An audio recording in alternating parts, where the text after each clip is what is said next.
Hey guys, welcome back to the channel. This is a story about what if Percy Jackson reading Naruto Son of Apollo. Before I start, please support for more amazing content and do consider subscribing to my channel and share this video with your friends. This is written by Engineer Forever and link in description and support writer. Let's start the video. Percy and Annabeth were finally reunited in Camp Jupiter, and the 7 heroes were all aboard the Argo II, ready to set sail for their dangerous quest to the doors of death. Before they could, they had all vanished in a flash of light. Baelia Grace, the lieutenant of Artemis's hunters, was setting up camp along with the rest of her sisters. She had spiky black hair and dazzling electric blue eyes. She wore a silver circlet like a princess's tiara, which didn't match her skull earrings, and was wearing a silvery parka, as well as some camouflage pants. Just as she was going to call Phoebe for help with one of the tents, she disappeared in a flash of light. Nico di Angelo was preparing for his venture into Tartarus, but disappeared in a flash of light. Just minutes before the teleportation of the heroes and hunter. Apollo sat on his throne, bored out of his damn mind. His posture was sprawled and lazy, his cheek resting on his left fist, while one leg hung over the other armrest. What in the name of Tartarus is his father thinking? Seriously, closing the doors of Olympus and making no contact with the mortal world was ridiculous. Has he finally gone insane? Apollo and the gods could only send trails of their energies to do their duties as gods, but they wanted to have the experience and labor. They couldn't do that due to their dear king's current decree, which had practically started the other Olympians as arguments. As the gods' bickering continued, Hermes blinked when he heard his phone ring. Pulling the device out, he frowned at the blocked number. After another ring, the god of messengers answered it while ignoring his snakes George and Martha's eavesdropping. Seated near his younger half-brother, Apollo was also in prime position to eavesdrop, which he did since there wasn't much else to do. "Hello? This is Hermes' delivery, how can I help you?" Hermes went silent for a few seconds. His blue eyes lit up in excitement as the other end spoke. "Alright, I'll come and pick it up from you immediately," the messenger god said, hanging up the phone before he started to glow gold and disappeared. Apollo frowned, having heard none of the conversation save for Hermes' side, which wasn't very exciting. Still a little bored, Apollo decided to do the one thing he always knew was fun. He went to bother his little sister. "Hey sis," he called out as he approached his twin. The auburn-haired woman rolled her silvery yellow eyes and faced her twin. "What do you want, idiot?" Artemis asked with a bit of bite in her voice. The god of the sun pouted. "What? Does this mean I can't talk to my most favorite little sister in the whole wide world?" Artemis growled, going red in embarrassment and punched her brother in the arm, making him flinch. "We're twins. You're not older than me," the annoyed goddess hissed to her brother. Apollo rubbed his arm and grinned, technically. "Apollo and Artemis behave, both of you." The bickering in the throne room came to stop at the commanding voice of Zeus. Everyone got comfortable in their seats due to Zeus trying to come up with something fun while they were stuck in Olympus. "Where is Hermes, Apollo?" inquired the sky god while he looked around the room with his lightning-filled eyes. He sort of disappeared to pick up a delivery. He's usually able to sneak out of Olympus and come back without being noticed. Apollo looked thoughtful. Hermes should only take a couple of minutes to make a delivery. I wonder what's taking so long with this one. You let him sneak off when no one is supposed to leave. Zeus practically yelled at Apollo, who cringed in his seat. "I guess he decided to go pick it up manually," explained Apollo while cleaning out his ears. When his old man wanted to make a point, he sure didn't leave room for any prisoners. "Why didn't he just bring the package here?" Athena asked in confusion. The sun god shrugged his shoulders. "I'm not the messenger god. How would I know?" Apollo replied. Artemis looked at him and smirked, the almighty god of prophecy doesn't know something. "I'm shocked." Some of the gods and goddesses chuckled at the jibe, and Apollo stuck out his tongue. "There's no need to be jealous, Art. One day you can be just like me," he said leaning back in his chair and putting his hands behind his head. "Pure. Awesome." The goddess of the moon turned red with rage and got up from her silver throne and grabbed by the collar of his armor, cocking her fist back to deliver a good punch to her brother. Apollo yelped and immediately covered his gorgeous face from her sister's threatening fist with his arms, while also turning said target away. He was too handsome to take a beating today. Which led him to chant, "Not the face. Not the face. Not the face. Not the face." However, before Artemis could unleash her sisterly fist of rage, there was a flash of light. Hermes appeared along with teenagers that looked right about 15 through 16 in the center of the room, with a brown package in hand. There was an interested look on his face. "Hermes? Where have you been?" Poseidon demanded as his grip on his trident lessened when he realized there was no potential threat. The god of messengers took a seat on his throne and showed everyone a package. "And why have you brought the heroes here?" demanded Zeus, who was getting redder and redder by the second.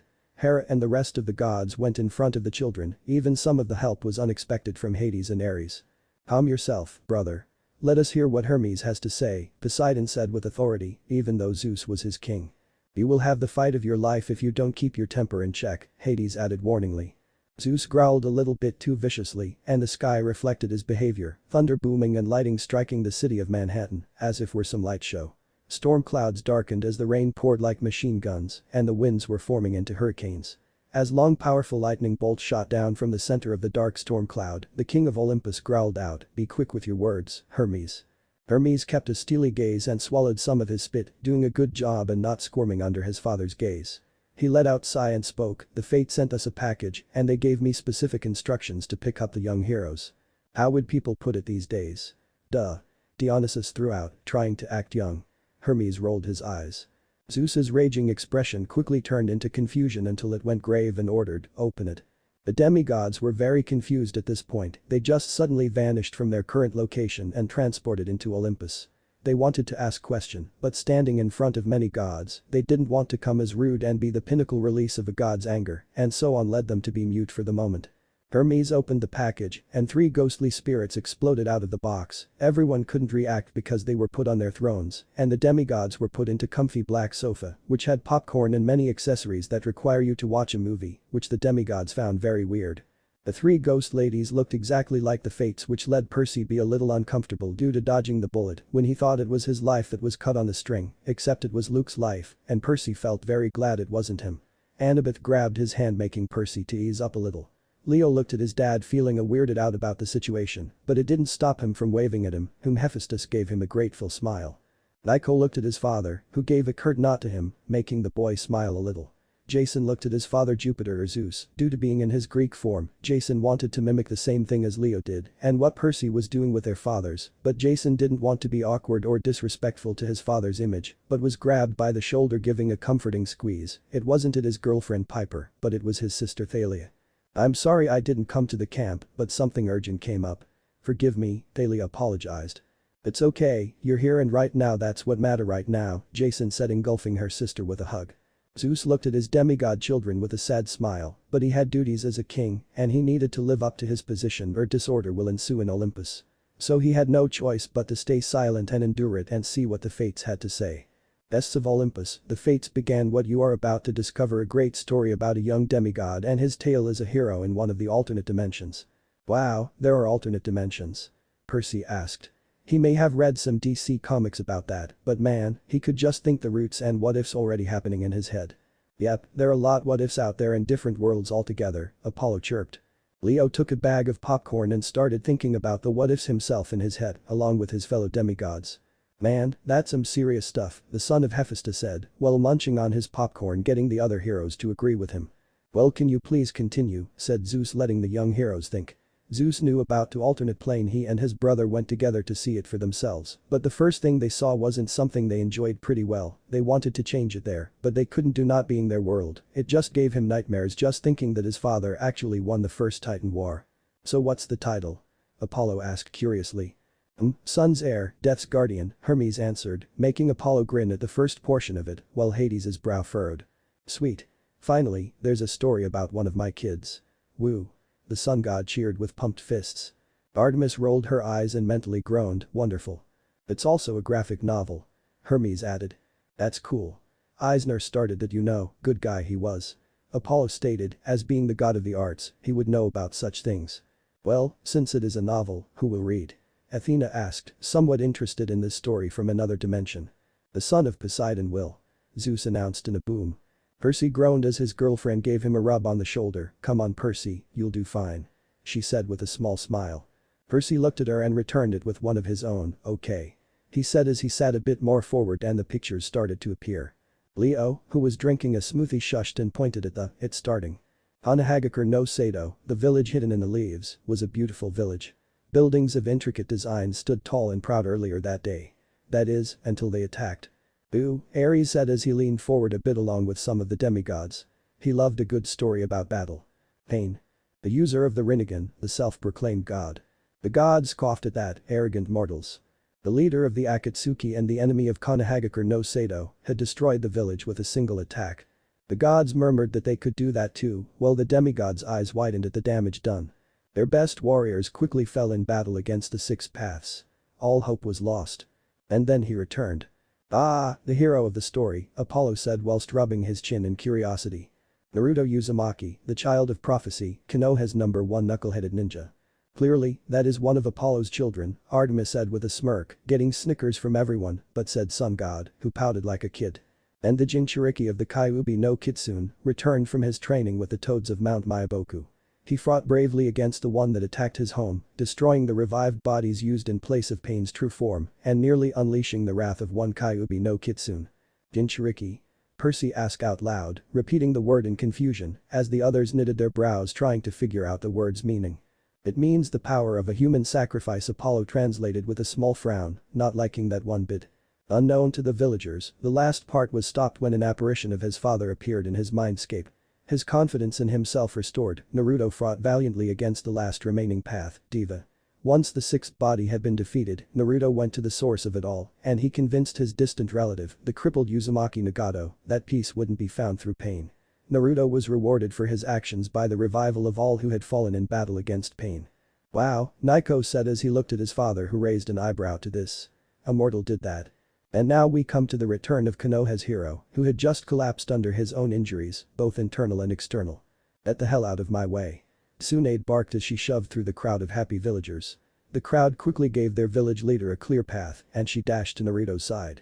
Kneeling at his side, Tsunade put a hand on his face as tears welled up in her eyes. "Whoa," all the males in the room said at the sight of the woman's breasts. They were then slapped upside the head by the appropriate spouse, girlfriend, sister for their leers. "Ow," rang out the room as they men rubbed the back of their heads. Though the demigoddesses wondered how the woman even got a figure like that with a twinge of jealousy. Bright blue pain-filled eyes cracked open and Naruto gave his grandmother a cheeky grin before whispering out, "Hey Bachan, I did it." Tsunade smiled and brushed some of the teen's hair out of his face. "That you did, Gaki. That you did." "Rest Naruto." Okay," sighed out the blonde as he closed his eyes once again. His breathing slowed and his heartbeat was becoming faint. The fifth Hokage looked to her apprentice and her gaze hardened. "At a stretcher, Shizune. He needs medical attention, now," she ordered, receiving a nod before looking back to the blonde. "Don't you dare quit on me now, Gaki." Before Shizune could move to do as her master ordered, the sunlight suddenly focused on the downed orange-clad teen. The villagers backed away as a large amount of chakra filled the air and several shinobi leapt forward to protect their leader. A figure started to manifest over the downed hero, human in shape. As the light died down, villagers gasped and shinobi fell to their knees as the figure's features cleared up. Tsunade stared in wide-eyed shock.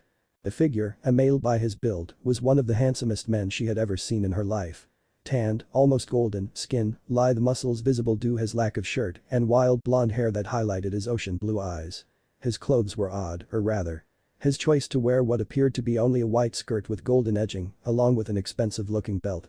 The golden sandals he wore on his feet reminded Tsunade of the original sandals her granduncle wore because of her great-grandfather's choice in clothing.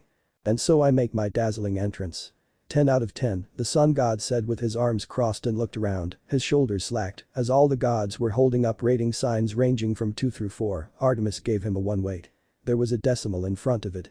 "Lousy no good," he grumbled as the demigod snickered a bit. The man ignored everyone, though he did briefly glance at some women and their assets, before looking down at the orange-clad blonde.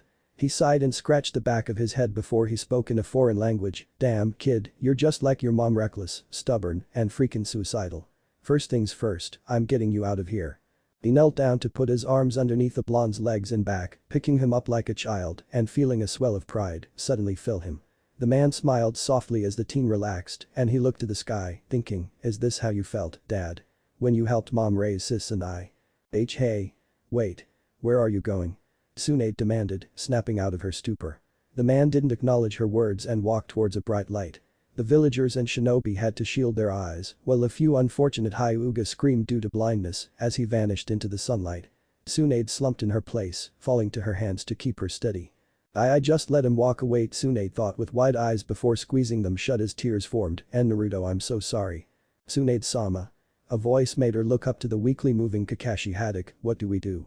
Despite her tears, her gaze hardened as she got back to her feet. She cracked her knuckles and let a bit of killing intent slip out. First, we recover from Pain's attack, she muttered before her head lifted and she had a fierce look on her face, and then we find that fucker and save Naruto. Hell have no fury like a woman scorned, Apollo. It seems, once again, you've made the list of another woman typical, Artemis jeered with a twinkle in her eyes. And not the good kind of list either, Hermes added with mirth. Apollo just slouched into his throne with a pout and turned the other way childishly. Meanwhile, the drive back to New York City from the Hidden Lands was long, but Apollo didn't care. His chariot had taken the form of a 2001 Mustang convertible, and he currently had the top down. Apollo kept glancing to the first child he had actually felt some sort of parental love for in over 400 years. The boy had his mother's facial build and a bit of her attitude, if their meeting in his mindscape meant anything, that punch freaking hurt. But everything else labeled him as the sun god's son. The cocky smirk went over Apollo's face. You're gonna be as much as a lady killer as I am, the god mused to his unconscious son. Damn straight, Apollo said with a smirk. Artemis and Thalia scowled at that while Aphrodite hoped so. Another drama was always good in her books. Still recovering from whatever happened to him in the hidden continent. Suddenly Apollo heard his phone ring and grabbed a white cell phone, flipping it open and groaning when he saw who it was. Pressing the accept button, the sun god hesitantly said, "Hello. Where in Hades' name are you?" The sky suddenly darkened around him and Apollo swallowed at the flash of lightning he saw. Forcing the worry back, Apollo said, "Oh what's up dad? Don't try to skimp around this one, boy. Why did a glacier melt in Antarctica?" "You what?" Zeus shouted as he looked at his son, eyes crackling. "Other me. Other me." Apollo pointed out with a cry of fear. Getting shocked was not on his to-do list today. HMPH, Zeus rumbled as he returned the screen, sending one more look to his son. Apollo sighed, "Dad, can this wait until I get back? Talking and driving while fun isn't my thing." Apollo nodded sagely, "Yep, safety first." "Since when are you the voice of safety?" Artemis questioned with a raised eyebrow. "Little sis, I am, and forever will be, the voice of safe driving," her brother answered in noble tone. "Sure," Hephaestus and Ares drawled out unanimously before they glared at each other for doing so. "What?" Apollo swallowed and made a rash, i.e. stupid, decision. He hung up the phone. Silence ensued in the room. The half-bloods looked at the sun god in disbelief. Ares, Hephaestus and Dionysus starting asking if they could have his things. His two uncles were smiling at him, silently saying good job, while Zeus turned an interesting shade of purple. Artemis clasped a hand over her eyes at her brother's impulsiveness and the god in question paled. The lightning bolt suddenly shot out of the sky and nearly hit the right side of the chariot where Apollo had plopped the teen warrior. The god gave a cry of surprise and worry for both his chariot and his son. More so the latter than the former. Grabbing his phone, Apollo quickly called his father back, all right. I went to the Hidden Lands.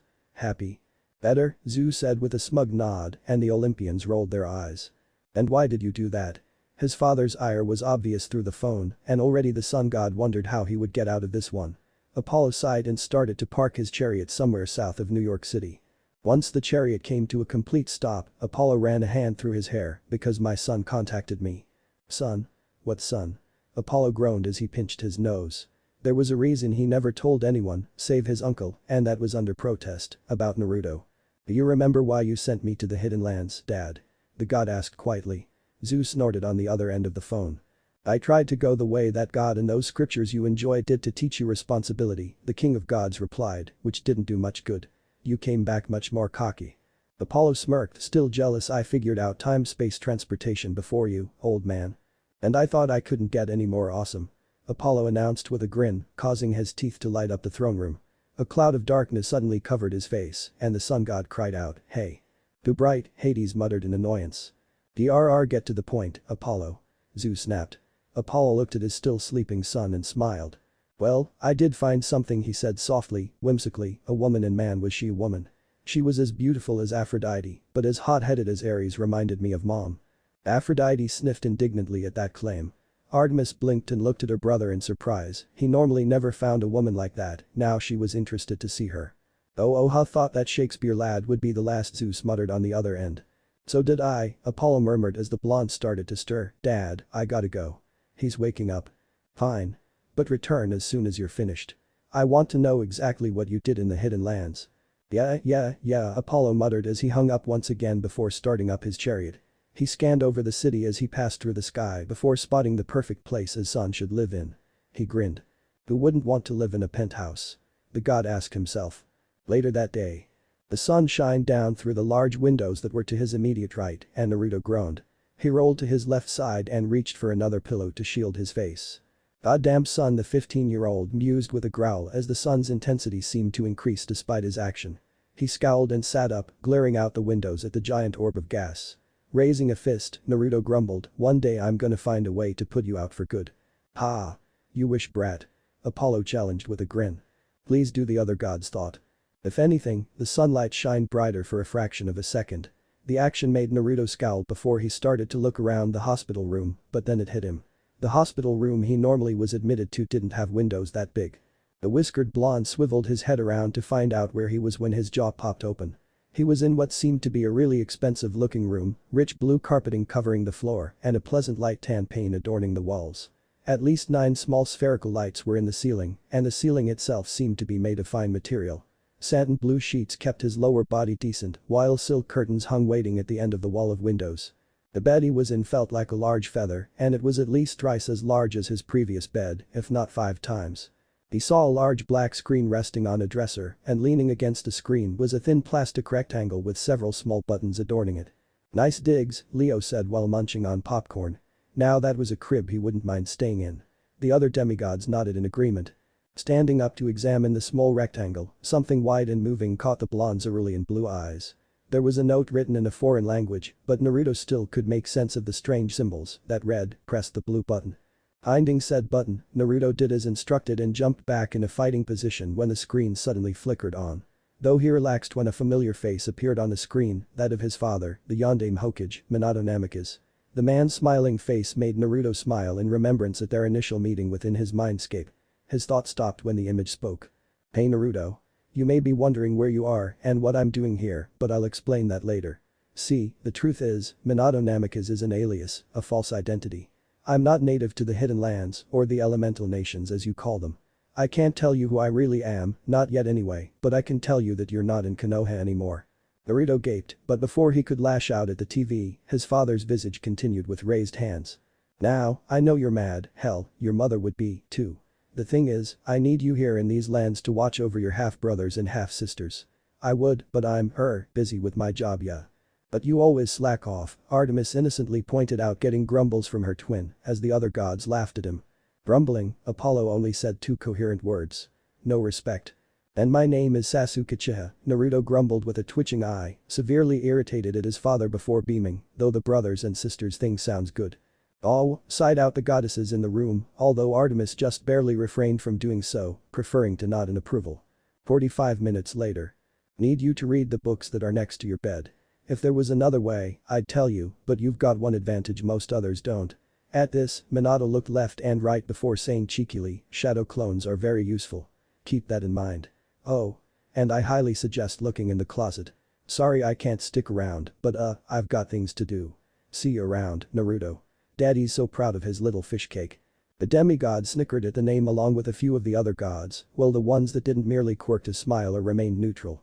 "Oh man, I hope other me keeps calling him that," Apollo chuckled out.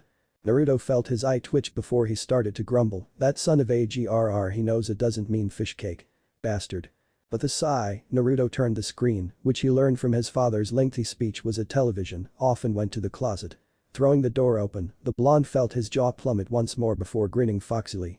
Several shirts, all shades of sunlight, hung in front of him, most of them were variations of orange. A white jacket with red flames decorating the edging caught his attention, and Naruto pulled it from the hanger. There was a sticky note that read, "The jacket keeps you warm and it stupid fly. Dad." The blonde chuckled and shook his head at his father's apparent antics as he hung the jacket back up. Naruto grimaced as he looked at the several books that were stacked near the bed. With a sigh, he approached them before remembering what his father had said on the DVD he just watched. Naruto grinned and held his hands up in his favorite hand seal.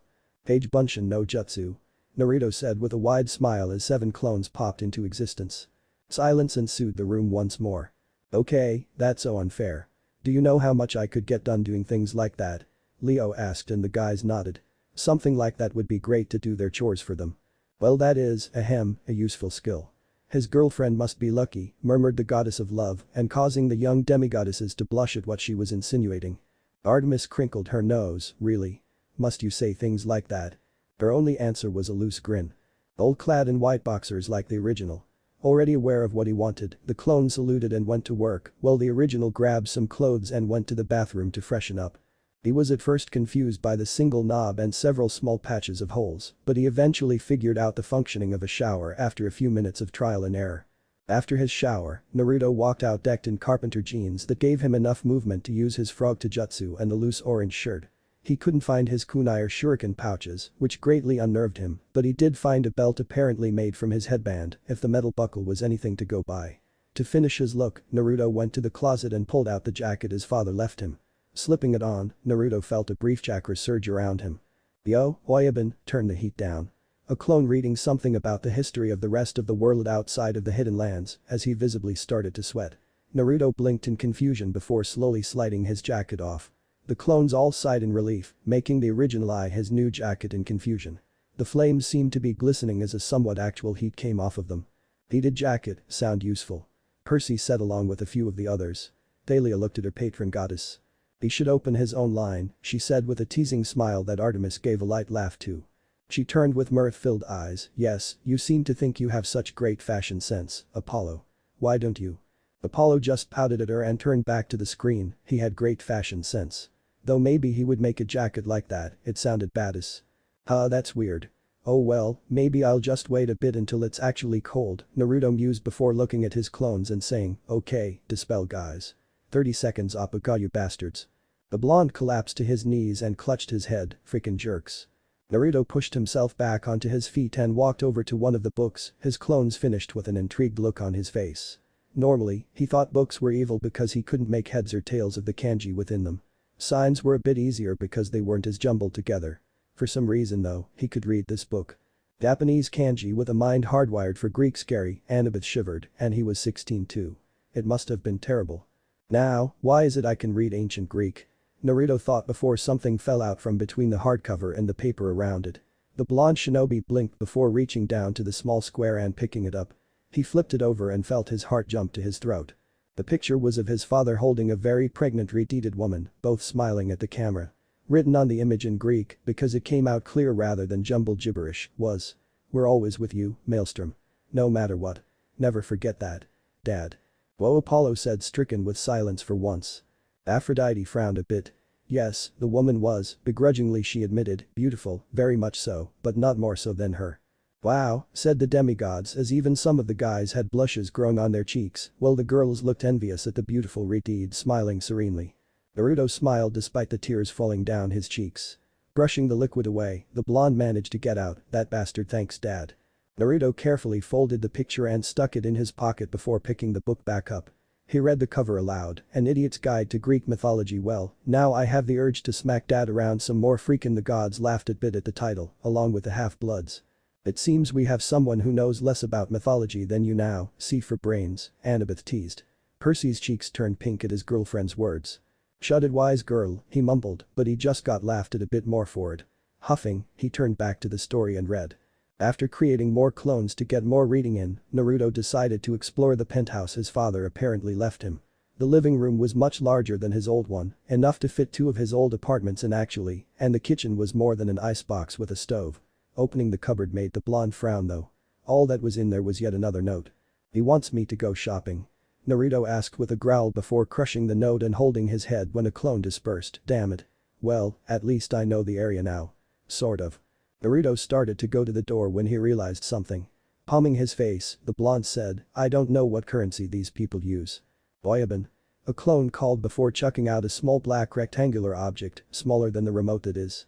Much to Naruto's relief, it wasn't plastic, but a loose leather, so catching it wasn't as painful as he thought it would be.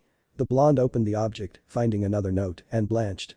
He could write all these notes, but he couldn't stay and talk, Naruto mused aloud. The same clone shrugged.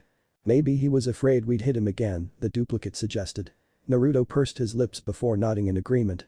I saw him not. I just couldn't stay what with that law and all, Apollo argued weakly. Was, Ares jeered, getting a glare from his brother. Yeah, he sure wasn't expecting that punch might have to give him another to keep him on his toes, the original said with a mischievous grin that was quickly mimicked by his clone. Please don't, Apollo pleaded to no one in particular. Please do, every other god in the room deadpanned, getting a look of betrayal from the god of the sun.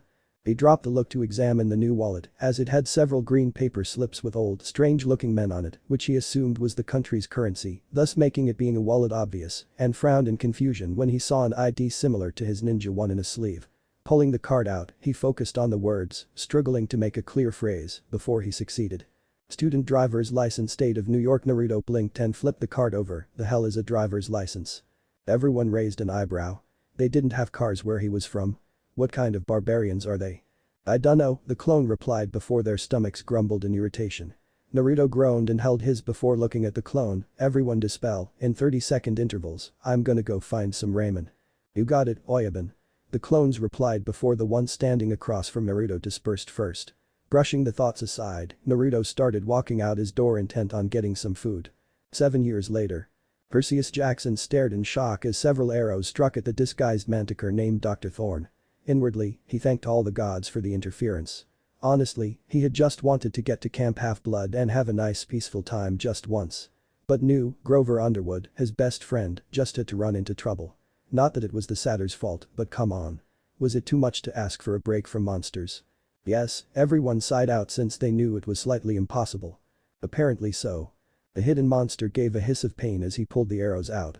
He looked at his friend Annabeth Chase when she sighed in relief, the hunters. To his right, wielding a spear and dressed like a punk, with spiky shoulder-length black hair and electric blue eyes, Thalia Grace groaned, oh wonderful. Thalia gave a small sigh at her old mentality, she would get it soon enough. The son of Poseidon looked to where the arrows had come from, and after taking note of their cloaks and drawn bows, he was shocked when he saw that each of the attackers were girls near his age, some a year or two younger. One in the front, with long black hair and a silver circlet around her head, draws her bow back further, before she spoke, shall I end it, milady? Why you cannot do this? Dr. Thorne snarled, glaring at the gathered hunters with hatred, outrage, and fear in his eyes, it's forbidden by the ancient law. Yes I can, Artemis said in a smug tone that Thalia nodded to with a smirk on her face. On the contrary, a young girl around the age of 12 or 13 said from the back, my quarry are all wild animals, Manticore. And last I checked, your species could be considered such. So, you may take. Yo, Auntie-Art, sorry, but I'm gonna have to cut you off, right here, a voice cut in, making the gathered group turn to look at a hooded and cloaked figure perched on a large boulder near the cliff's edge. He had his own bow drawn, and it caused several of the hunters to gasp, and Percy wondered if it was a gasp of admiration or something else, because if it were the former, he'd agree. The bow was beautifully crafted and gold like the morning sun, its gleam shining in the moonlight and reflecting onto the hidden male's clothes, and straining its string were 4 equally golden-tipped arrows. Imperial gold. Jason wondered aloud with a raised eyebrow. Maybe, Hazel said as she looked at the image a bit with curious eyes, too soon to tell. Artemis hummed before she turned to her brother and with slight praise said, you've given him quite the impressive bow. Apollo folded his arms behind his head and bragged, well, of course I would. If he's my kid, he has to be awesome. The hooded boy's teeth shined from the darkness of his hood from his bow's reflection, and a brief flash of gold appeared where his eyes would have been. Before he let his arrows fly he said, allow me, Auntie. Fall, beast, for the glory of the sport. All hail the sport. Apollo chimed with a face-splitting grin. Artemis rolled her eyes before arguing, the hunt. Sport. Hunt. Sport. Hunt. Sport. Ahem, children, Hermes interrupted with a cough into his hand. Gaining the twin archers' attention, he pointed to their current source of entertainment and said, the story. Apollo just shrugged him off, and Artemis flushed lightly for doing such a childish action. The arrows were released and met their marks. The manticore roared when they pierced his body, before stumbling backwards. He rested against the wall, and the hooded archer stood from his perch, standing at an impressive 6 feet, before he flipped his bow to face him, and then flicked his wrist, causing the weapon to collapse upon itself. The archer placed the bow behind him before approaching the panting Dr. Thorne. What did you do to me? The monster demanded, glaring at the hooded male with absolute hatred. The archer stopped about 5 feet away from the creature before whipping around and pulling his bow back out, aiming at the hunters with a strange arrow ready. Is he nuts? Percy asked aloud before reading once more. Down. He shouted as another golden flash appeared under the hood, causing them to do so reluctantly, before he let the arrow fly. No sooner had he done so, a black military helicopter pierced through the mist surrounding them. The arrow continued and shattered the glass that made the cockpit of the machine, sticking firmly in the pilot's chest. Nice one, Ares complimented with a nod to the brutal shot. See Percy, unlike some who can't shoot for shit, we have someone who knows what he's doing, Thalia said in a condescending tone that made Percy growl at her. Annabeth just shook her head at the two, they were always at odds ends. The archer lowered his bow and his right hand, the one that he drew with, clenched. Percy felt himself shielding his face when the helicopter suddenly exploded. He looked over the edge to see the craft's remains fall to his father's domain before looking back at the archer. Damn, the hooded male cursed as the manticore faded in a golden sparkle, my poison must have worn off. Reveal thyself, man. The Greek demigods rolled their eyes typical Zo. The huntress that spoke before demanded as she and the others, save for the younger one that spoke, drew their bows. The archer waved them off. Ma, Zo-chan, he said, making the girl stiffen, you knew who I was the second I drew my bow. Percy, in either a brief act of courage or stupidity. The latter for sure. Said the group of demigods, minus Annabeth. Hey. Percy cried out indignantly. Annabeth was quick to come to her boyfriend's defense, it's okay Percy. It makes you unique. Thanks, the son of Poseidon said dryly at her statement before he resumed where he was cut off. Stepped forward with his blade riptide in his hand, who are you?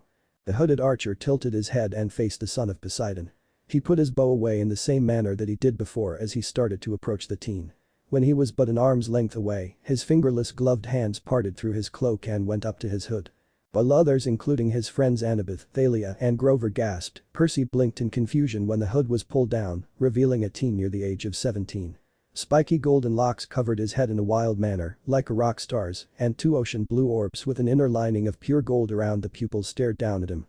The tanned whisker-marked cheek suddenly pulled back as a fox-like smile was given to the son of Poseidon. My, he is rather handsome. Aphrodite said with a hand on her cheek and a smile spreading across her lips. This was the first time they showed the young demigod's face, and she approved of what she saw. Ares scowled at that and crossed his arms, not liking the kid already. Apollo grinned like a loon, pleased to see he had spawned a sexy beast like himself. If Thalia were like her old self and she would say something like wow, he's hot, but she learned not to judge a book by its cover, so he had to see what type of guy he was. Annabeth admitted that he was quite handsome, but in her honest this person seemed too much rebel for her taste. Hazel flushed, almost thinking that he had the looks to be the god of the sun Apollo, even though she was sitting near him. Piper thought the same like Annabeth about him being a rebel, not her type of guy, but she admitted he was really good looking, and those whisker marks added quite the exotic look. The boyfriends of the group noticed this and sent some dirty looks to the rocker wannabe, the last thing they needed was competition from some non-existent guy. I am Naruto Uzumaki Namikaze, the teen started as he offered a hand, son of Apollo and guardian of Hades' children. It's a pleasure to finally meet you Percy Jackson. Guardian? Hades inquired with a look of surprise on his face. Nico looked shocked as well, wondering what that meant. Well, chapter 1 is done, Percy said as he leaned back and grabbed a drink of water. All that talking made him thirsty. Taking a sip of his drink, he looked at the image as it shimmered and asked, who's next? Meanwhile at the Argo 2. Frank walked in with the rest of the supplies they were going to need for the quest. He placed the crate on his shoulder down, okay guys, that was the last one we needed. Guys? He asked around, only to see an empty ship, guys. Hello? Anybody? Who will read next? Asked Athena with her eyes scanning over the demigods. Nico was fidgeting slightly and nibbled on his lower lip. He knew what was coming and it scared him. Percy glanced at his cousin and had a small feeling of dread. I'll do it, Hazel said surprising the others. She gave Nico's hand a light squeeze. The son of Hades gave his sister a thankful smile. Hazel smiled back before looking at the next image. I am Naruto Uzumaki Namikaze, the teen started as he offered a hand, son of Apollo and guardian of Hades' children. It's a pleasure to finally meet you Percy Jackson. Percy stared at the offered hand in shock before slowly taking it. As soon as his hand was in the elder boy's, Naruto crushed the appendage in a strong grip while pulling him closer. Wait, what? He just crushed my hand. Percy exclaimed in a panic. Percy's free hand clutched the pen-disguised riptide as he felt a wave of something utterly malicious wash over him. He felt as though he was in Hades' presence yet again, although this was not as potent. Be what? Hades shouted and glared at his nephew, you confuse my presence with a demigod. Hades, Poseidon warned, glaring at his older brother. Ah. Hades grunted and waved it off, sitting back down on his guest seat and resting his head on his fist. It wasn't worth another fight. I should kill you where you stand, Jackson, Naruto snapped, his eyes flashing gold as they narrowed, putting my charges in danger, your damn lucky anti-art saved your soggy ass. Know this son of Poseidon, your actions will have consequences. Yes there is, Hades grumbled, ignoring the glare from his younger brother altogether. Enough, Naruto, the young girl said as she walked forward. The blonde teen released his hold on Percy's hand and turned to face her with a smile. Percy, while cradling his sore limb, took this time to look over the 12-13-year-old that approached. She was, without a doubt, breathtakingly beautiful with long auburn hair and silvery yellow eyes. Milky skin reflected in the moonlight and he felt his heart skip a beat when she smiled. Apollo snickered before giving the teen in question a grin. "Smile in place," the god of the sun said, "you're not the first to feel that way, wethead." Annabeth gave a baleful glare to her boyfriend, who started to sweat under her stormy gaze. Silently he urged the alternatum to stop what he was thinking before he got in trouble for it. "Do not gawk at my aunt, Jackson," Naruto warned with a sidelong glance before smiling at the approaching girl once again. The girl stood a head shorter than the teen and smiled back. "Of all my brother's children, you are the only one I enjoy to see," the girl said. Silence filled the room. "Say what now?" Apollo said in surprise along with the other demigods who gaped. The gods also had wide eyes, turning to look at said goddess questionably. They were disappointed when Artemis merely raised an eyebrow in wonder. Making the blonde chuckle sheepishly as he scratched the back of his head. She surprised the group when she slapped him across the face after making that statement. "Art. Don't damage the goods." Apollo chastised, scandalized by what his sister's alternate dimensions counterpart did to his counterpart son. "Ow." Naruto exclaimed in shock as he cradled his cheek, "What the hell was that for?" "That was for ordering my hunters around," the girl said sternly, referring to when he had ordered them to get down. Artemis gave a stern nod of her head at this. Before another gentle smile crossed her face and she hugged the teen. "It's good to see you again, Naruto." "Georgia." Thalia said as her jaw unhinged, along with most of the males in the room. "Oh my. Artemis has finally found one she likes," Aphrodite teased with a grin as her fellow goddess threw her a deep frown and dangerously narrowed eyes. Naruto smiled and gave a crushing hug back. "I missed you, too, Aunt Artemis." Percy felt his jaw drop. That was Artemis. As in the goddess of the moon, Artemis. Why was she so young? Artemis recompassed herself before turning to Percy and said in a light-hearted tone, "I believe we covered this already, Percy Jackson." Percy groaned and put a hand over his face. When the two before him broke their embrace, Naruto's hand shot up to catch a flying arrow. "Oh yeah. Boy's got his daddy swagger," bragged the beaming Apollo, catching that with just his hand. "Who can do that nowadays besides us?" He frowned. "Now that wasn't nice, Zo-chan." Zo, the huntress that spoke earlier, scowled and drew another arrow, back away from Milady or. "Enough, Zo. I trust Naruto," Artemis intervened. The moon goddess raised an eyebrow once more, wondering what her other self meant. Before looking at the two frightened children standing behind the satyr. The girl looked to be 12, with long black hair hidden under a floppy cap, olive skin and dressed in bland clothing, something that doesn't stick out when in a crowd. Bianca, both Hades and Nico thought with a sad look. Slightly behind her was a boy 2 years her junior, with the same hair and skin, but dressed more like a friendly 10-year-old. The girl's wide black eyes were locked on the goddess and two demigods. What are you people?" she asked hesitantly. Artemis went to speak when Naruto placed his hand on her shoulder. "Auntie," he said quietly, "I know what you're thinking, but please let me talk to her first." Nico's eyes widened and his depression was replaced with hope. Crossing his fingers, he began to silently plead for this to go where he thought it was going. Artemis mused this before nodding, well aware of her nephew's duties, and stepped back before ordering her hunters to set up a perimeter. Naruto walked to the children, giving a glance to the still awestruck Grover, before kneeling in front of the boy. Blue and golden eyes looked into obsidian black, and no one dared to speak. "Nico D'Angelo?" he asked after a moment. The boy nodded, and Naruto looked to the girl. "So you're Bianca, then?" The girl nodded and Naruto gave her a smile. "My name is Naruto Uzumaki Namikaze. I've been looking for you two for a few years now." "Years?" thought everyone. "Why?" Bianca asked hesitantly. The blonde smile warmed slightly. "Your father asked me to find you," he said. Before Bianca or Nico could speak, he held a hand up. "I know you thought him dead and you're right. He is, in a sense, dead." "Understatement of the year, grandson," Zeus stated with mirthful eyes. Poseidon chuckled and Hades gave a mocking laugh before huffing unhappily.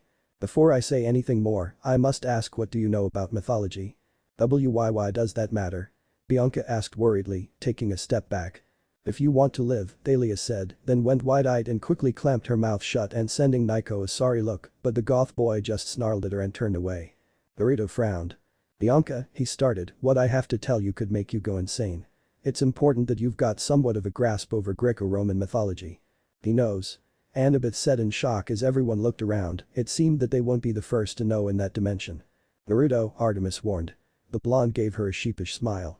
"Sorry, forgot," he replied before looking back at the elder Angelos sibling. "Now tell me, do you know about Greek mythology?" Before Bianca could reply, her brother spoke up, like Zeus, Hercules and all those other gods. Most of the Greek demigods scowled at the second name. Hera had a deep frown on her face that could only be matched by the disgust in her eyes at the name. Naruto and many of the hunters scowled at the second name. Heracles is somewhat taboo for me, please don't mention his name again, but yes, you're right. Bianca Nico, your father is the lord of the underworld. Lord of the, is this some kind of sick joke? Bianca asked with pale features. Naruto frowned and looked at Nico. Nico, do you know who I'm talking about? The excited 10-year-old nodded his head vigorously. Most of the kids laughed at Nico's eager attitude, who just crawled into his aviator jacket and muttered defensively, geez, I was 10. Lay off. You mean our dad is? The blonde clapped a hand over the boy's mouth before softly replying, names are very powerful, Nico di Angelo. Never forget that. Now go talk to Grover for a bit, he'll explain things for you. Are you sure? Nico asked as he glanced at his still frightened sister. Naruto nodded and smiled. Trust me, Nico. Tell him about that mythomagic game of yours, he suggested. The blonde archer waited for the boy to be led away by the still shaken satyr before turning to the girl. Standing up, Naruto sighed and looked around, how can you stand this place? It's oh never mind. Let's go for a walk, Bianca.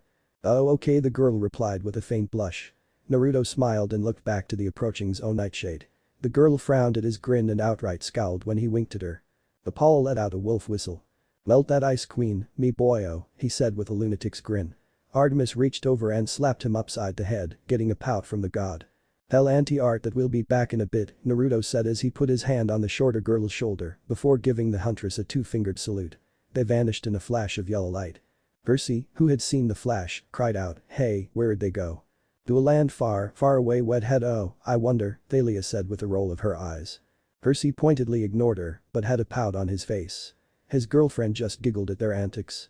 Bianca fell to her knees when they reappeared in the snow-covered forest surrounding Westover Hall. Taking large gasps of breath, she then looked up at the blonde teen, who was scratching the back of his head. Sorry about that, he murmured before offering her a hand back to her feet. I tend to forget that other demigods have problems with the Horatian. Must be because it briefly crosses into Raijiji's territory. My territory? Zeus wondered. Geez, really, I named it that. Groaned Apollo as he palmed his head. What does it mean? Hermes asked with a raised eyebrow. Horatian translates into flying thunder god, the god of arts groaned as he sunk deeper into his chair. Zeus was all smiles after that discovery. What was that? The daughter of Hades asked with wide eyes. Naruto grinned. That was my father's blessing to me, a technique only he and I know, Naruto replied as he helped her stand, basically, it's my ability to teleport from one place to the next. Let me tell you, Uncle Herm nearly had a heart attack when I showed him it. I think he and Gigi are a bit jealous of my dad and I. All the demigods were muttering about not being able to teleport and how awesome it would be. Except Nico and Hazel, who smirked at one another and then high-fived. Shadow travel for the win. Bianca blinked before holding her head in her hands. Oh god, this is me going insane, isn't it? I hope not, Naruto admitted with a frown. Lord Hades' children aren't the most stable of demigods. Some Adolf Hitler fella seemed to leave quite the impression on the other demigods. There was a slight rumble and Naruto looked at the ground. I'm not being offensive, it's the truth. Bianca blanched, I'm related to Hitler. You'll get used to it, Nico and Hazel deadpanned, gods knew that they were scrutinized by that fact a few times. Yeah, that's the reaction I was told to expect, Naruto said with a chuckle before patting her shoulder. Relax, Bianca, I know where you're coming from. Sort of. Oh really? I doubt it. First my parents are dead, then my dad turns out to be alive, and now he's apparently Satan. She screamed. Naruto blinked.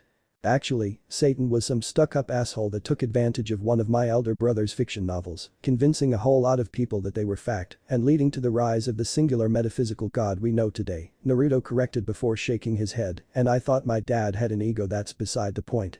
Let me tell you something. I was in the same boat as you. How so?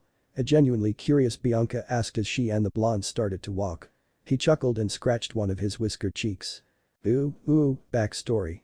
This should be good. Apollo cheered, really wanting to know more about his awesome other son. Well, Naruto drawled, 22 years ago, when I was born, my dad died in a fight sort of. Let me ask you this, you ever hear of the comic book hero Thor? Yeah, Bianca replied with a nod before smiling slightly. I have a few issues. I like to read comics. She was a bit geeky, but so was I around then, Nico admitted with a faint smile. Go figure, me too, Naruto replied with a smile of his own that made the younger girl blush, but yeah, turns out Gigi was sick of my dad's irresponsibility and sent him to my home about, 40-some years ago. Long story short, dad met mom, they had me, and then they died. Touching story, right? The half-blood squirmed a bit. No, not really, it wasn't. Yes. The girl unsurely said. Naruto shrugged. Hey, they died fighting, and where I'm from, that's honorable, he said before scowling. Then my old man, being the irresponsible bastard he is, forgot about me for 15 years, only remembering before I nearly died. The blonde trailed off and shook off the urge to break something. My point is the gods have this law, stupid if you ask me, but it's still a law.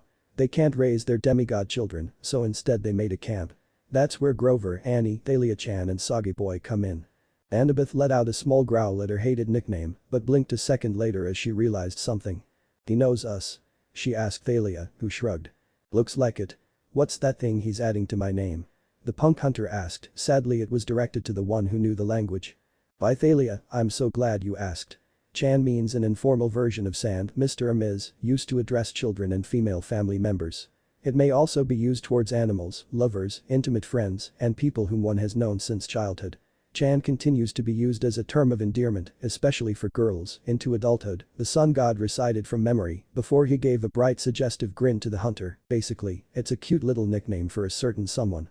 Thalia looked surprised as she snapped back to the screen, wondering who the heck this guy was. Percy was pouting at the name he had, but was thankful that no one noticed. Nico suddenly snickered along with Hazel, making Percy sigh in defeat. Darn it. Those other guys. What do they want with Nico and me? The raven-haired girl asked. The blonde sighed and scratched his head. Well, they want you to go to Camp Half-Blood, where you'd be safe from the creatures that are after you and your brother being demigods.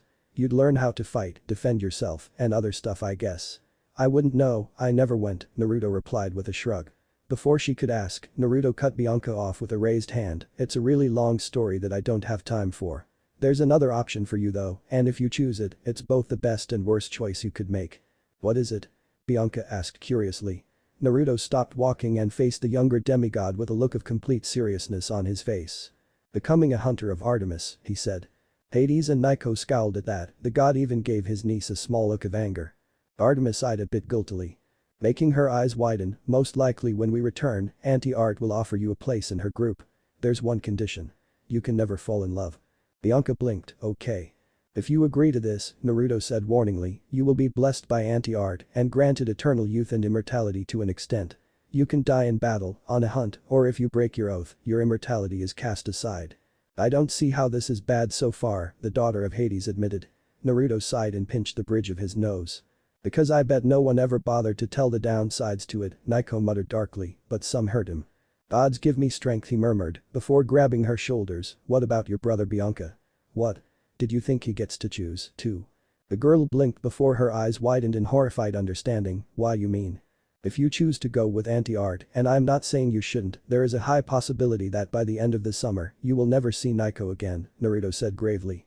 Meanwhile, Percy paced back and forth with his arms crossed. Where are they?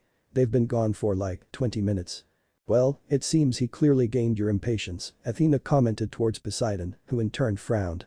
Yes, and your daughter gained your over-the-top pride, what else shall we compare? The sea god asked mockingly, enjoying the small scowl he got from his rival. Zeus cleared his throat, making the two stop. For now, anyway. Grover looked up from the game he was playing with Nico. Relax, Percy. Bianca's perfectly safe with Naruto.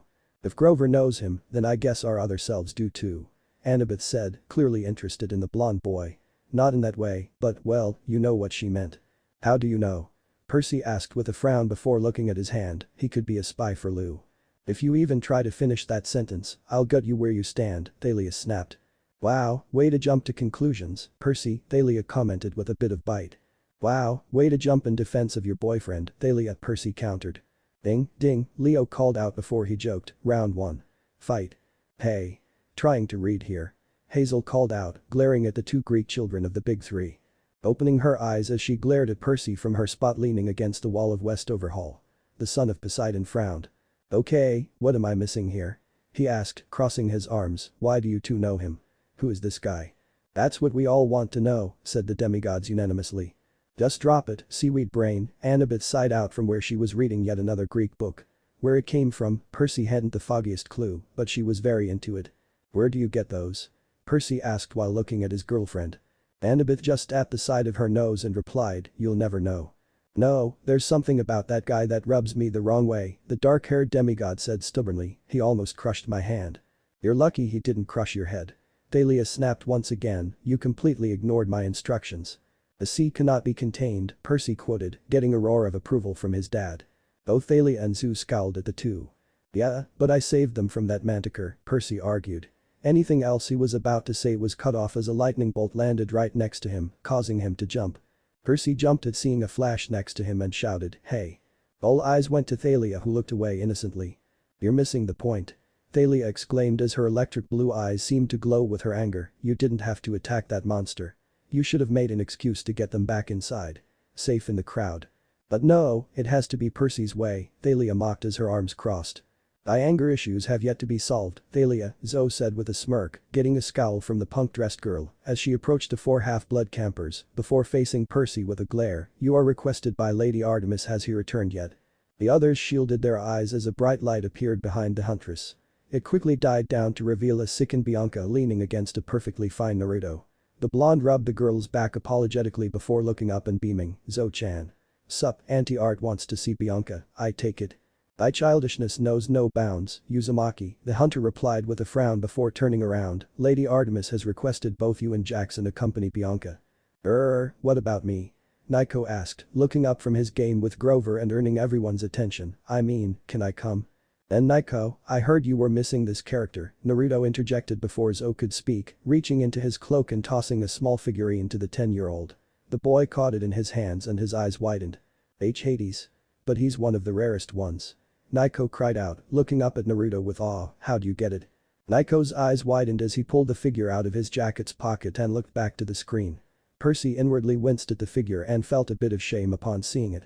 I'm just lucky like that, Naruto said with a smirk before looking at Annabeth, Annie, why don't you play a game of Mythmagic with Naiko? The girl smiled and nodded, while Grover sighed in relief. This game was complicated and he could barely figure it out.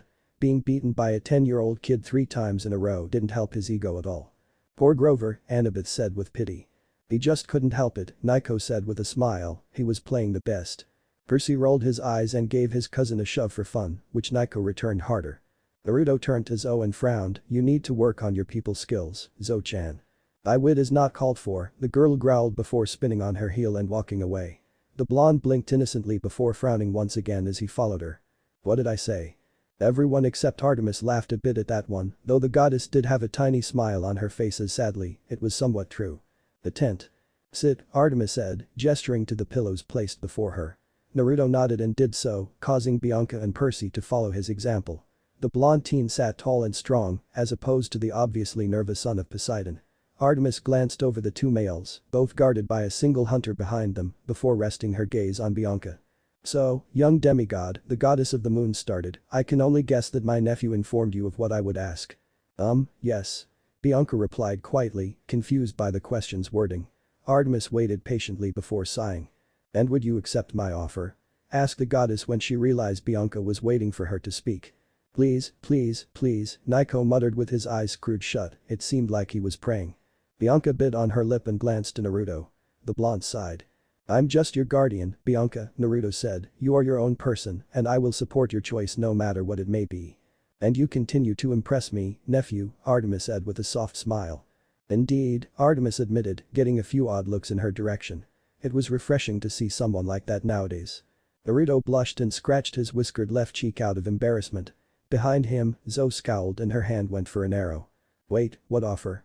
Percy asked with furrowed brows. Naruto's embarrassment fell and he scowled in the boy's direction. Wow, mood swing much? Piper asked, confused at the guy's hate on Percy. Sure, the son of Poseidon was reckless and such, but come on. Despite your time at Camp Half-Blood and all you've experienced, you are still quite ignorant, aren't you? He muttered under his breath before shaking his head and speaking louder, Artemis's hunters are all female, Jackson, and most have some sort of relationship to our world. Bianca is a young demigoddess, right in Auntie Art's domain as she is the goddess of maidens, virginity and childbirth, as well as the hunt and he-moon. Percy Jackson, I am offering Bianca di Angelo a place as one of my hunters, the goddess cut her nephew off, she will remain as young as she is if she agrees to my offer. What? No. She has to go to Camp Half-Blood. Percy cried out. Percy just buried his face into his hands, oh gods.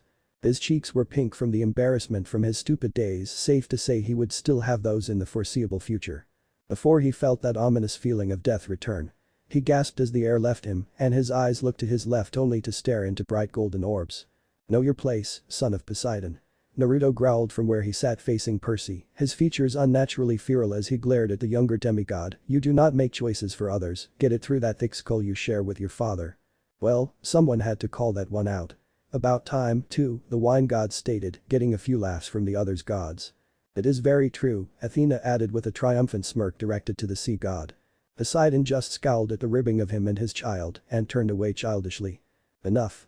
Artemis barked at her nephew, making Naruto shut his mouth with an audible click. He bowed to the goddess while Percy tried to catch his breath as the overwhelming aura of death faded. Forgive me, Lady Artemis, he said with a frown, I lost myself. I understand, the goddess said with a stern face, but wait until my question is answered before you leave to calm down. Naruto nodded, leaned back while much more tense than before. He closed his eyes and took a few deep breaths, ignoring the world around him as he calmed down. The girl glanced at her appointed guardian before looking at the goddess. Lady Artemis, I thank you for the offer, but I can't leave my brother behind. Naiko's shoulders relaxed and a smile, a really bright and tired one, came to his face. Way to go, kid, he whispered to his other self, while feeling slightly jealous of him. He was just so happy on the inside that he forgot about it. Artemis smiled softly and eyed the blonde teen. Ah yes, I know what it's like to have to keep an eye on a brother. How is my bastard of a dad anyway? Naruto asked out of the blue, leaning back and taking on a much more relaxed position. Well, at least he calls you out on it, Artemis said with a devilish grin at the ashen-faced Apollo. Shocking Percy with the blatant disrespect the older boy was showing, still goofing off and flirting with your hunters and other women.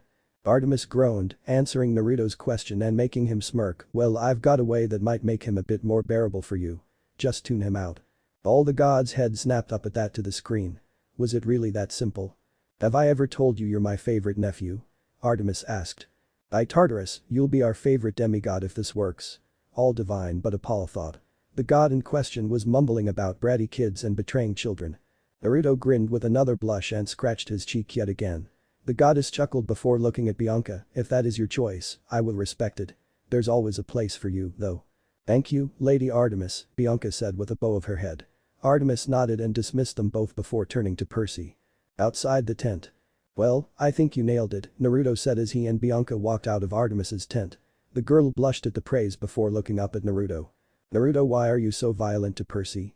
The question made the blonde's shoulders tense, but Bianca didn't notice it and continued, I mean, he seems pretty nice. He did save us from Dr. Thorne. Percy leaned in, really curious of that fact, too. True, the guardian admitted before sighing, I guess it's because he reminds me of what I used to be like, and I changed only after a big tragedy. What happened? Naruto sighed again.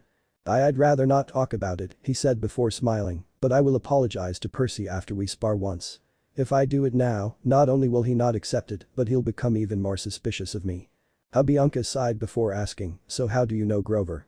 Naruto chuckled and a hand slipped out of his cloak to ruffle her hair through her hat, getting a groan from the girl. That's a story for another time. Come on, let's convince your brother and Annie to clean up. I have a feeling we'll be leaving soon. Morning. Please tell me you're not seriously thinking about this, Naruto groaned out as he stood alongside Zoe and Thalia with a much older Artemis in front of them. The goddess smiled apologetically before looking up at the sky. He's always late during the winter, she grumbled before spotting a bright approaching light. Her arm raised to slightly protect her eyes, while everyone else, save Naruto, turned away. When the light dimmed, the gathered demigods and hunters were granted with the sight of a slightly younger version of Naruto, only with sandy blonde hair that was wavy, standing next to a white 2008 Chevrolet Corvette convertible. Lil sis. Wazoof. His greeting was cut off by a sudden fist embedded in his gut, belonging to none other than one annoyed Naruto Uzumaki Namikaze. Onage. Ares cheered with a grin as the gods laughed at Apollo for getting shut up by his child. The sun god groaned and covered his face with his hand in embarrassment. The teen demigod had a twitching brow as he pulled his fist from his doubled over father's gut. Afia, nice to see you too, Naruto Apollo wheezed before changing form, a bright light emitting from him as he shifted into Minato Namikaze's form, still dressed as he was before. What was that for this time? I was saving you from saying something stupid like one of those godforsaken Hakis, Naruto groaned with a shudder before smiling lightly. Mom says hi. Like that, Apollo did something none of the hunters nor their beloved Artemis had ever seen. He blushed. The god coughed into a fist and tried to recompose himself. She did. Yeah, the younger blonde said with a grin. She also said to be sure to be there on that day. Really? Apollo's grin widened and a full-on blush covered his face as blood seeped down his nose. He released another pained cry when Naruto kicked him in the junk. Jason winced along with the other men in the room. The blonde wondered how the older demigod even managed to do that, causing Percy and Grover to guard themselves. The blonde demigod stepped back with his arms crossed and a pleased look on his face. "Are we sure we don't take boys into the hunt?" Thalia asked her patron goddess. The blonde on the screen was already proving that he could hate with the rest of them at this rate. Artemis sadly shook her head no. He knew that if his father didn't have regenerative abilities, he'd be a dead man. Thankfully, he did, hence the abusive relationship. Why? Apollo gasped out as he shakily got to his feet, still covering his healing boys, before his face became blank and he deadpanned, "You're still mad about those hookers, aren't you?" Silence, which was an ongoing thing it seemed, ensued in the chamber. All goddesses and young female teens turned to the god of the sun with dark looks, making him start to sweat. Ladies, come on now, let's not lose our heads please." Apollo squeaked at the end. Artemis and Thalia drew their silver bows as Athena pulled out a spear. Demeter had some vines coming out from under her sleeves, Hestia's hands lit ablaze. As this was a continued action with the rest of the demigoddesses as Annabeth and Piper drew their respected knives, while Hazel drew her cavalry sword. "Not the face." The god cried as he ran out of the room, the females hot on his tail. 1 hour later. Artemis came back with the bloodied figure of her brother as she dragged him by his now red highlighted hair and threw him back on his throne. She turned to the slightly winded Hazel and smiled, "Please continue dear." Hazel nodded and picked up the book again. "Damn straight I am." Naruto roared, making his dad shrink under his wrath. "What in the name of Tartarus is wrong with you? Sending 3 call girls to a 16-year-old. I thought Raijiji was the one who couldn't keep it in his pants."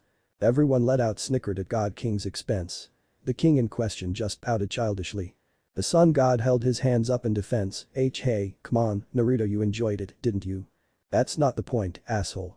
The younger blonde screamed with a red face before grabbing his father's necklace and pulling him down roughly. "Give me the keys to the car before I take them." "You got it." Apollo replied hurriedly before dropping the keys into his son's hands. Naruto released his father's necklace and turned around, walking back to the awed horrified group. He gave a smile to Artemis. "He's all yours, Auntie Art." The downed Apollo looked horrified for his counterpart as winces joined the faces of the other males in the room. Apollo paled and took a step back. He knew exactly what his sister thought about his parenting skills, and Naruto knew he took more damage than he delivered when disguised as Minato Namikaze, as per the arrangement with his father. From the gleam in his younger sister's eyes, he could tell she was plenty mad from what Naruto just revealed. An arrow flew by his head, making any excuses Apollo was about to think up vacate his mind.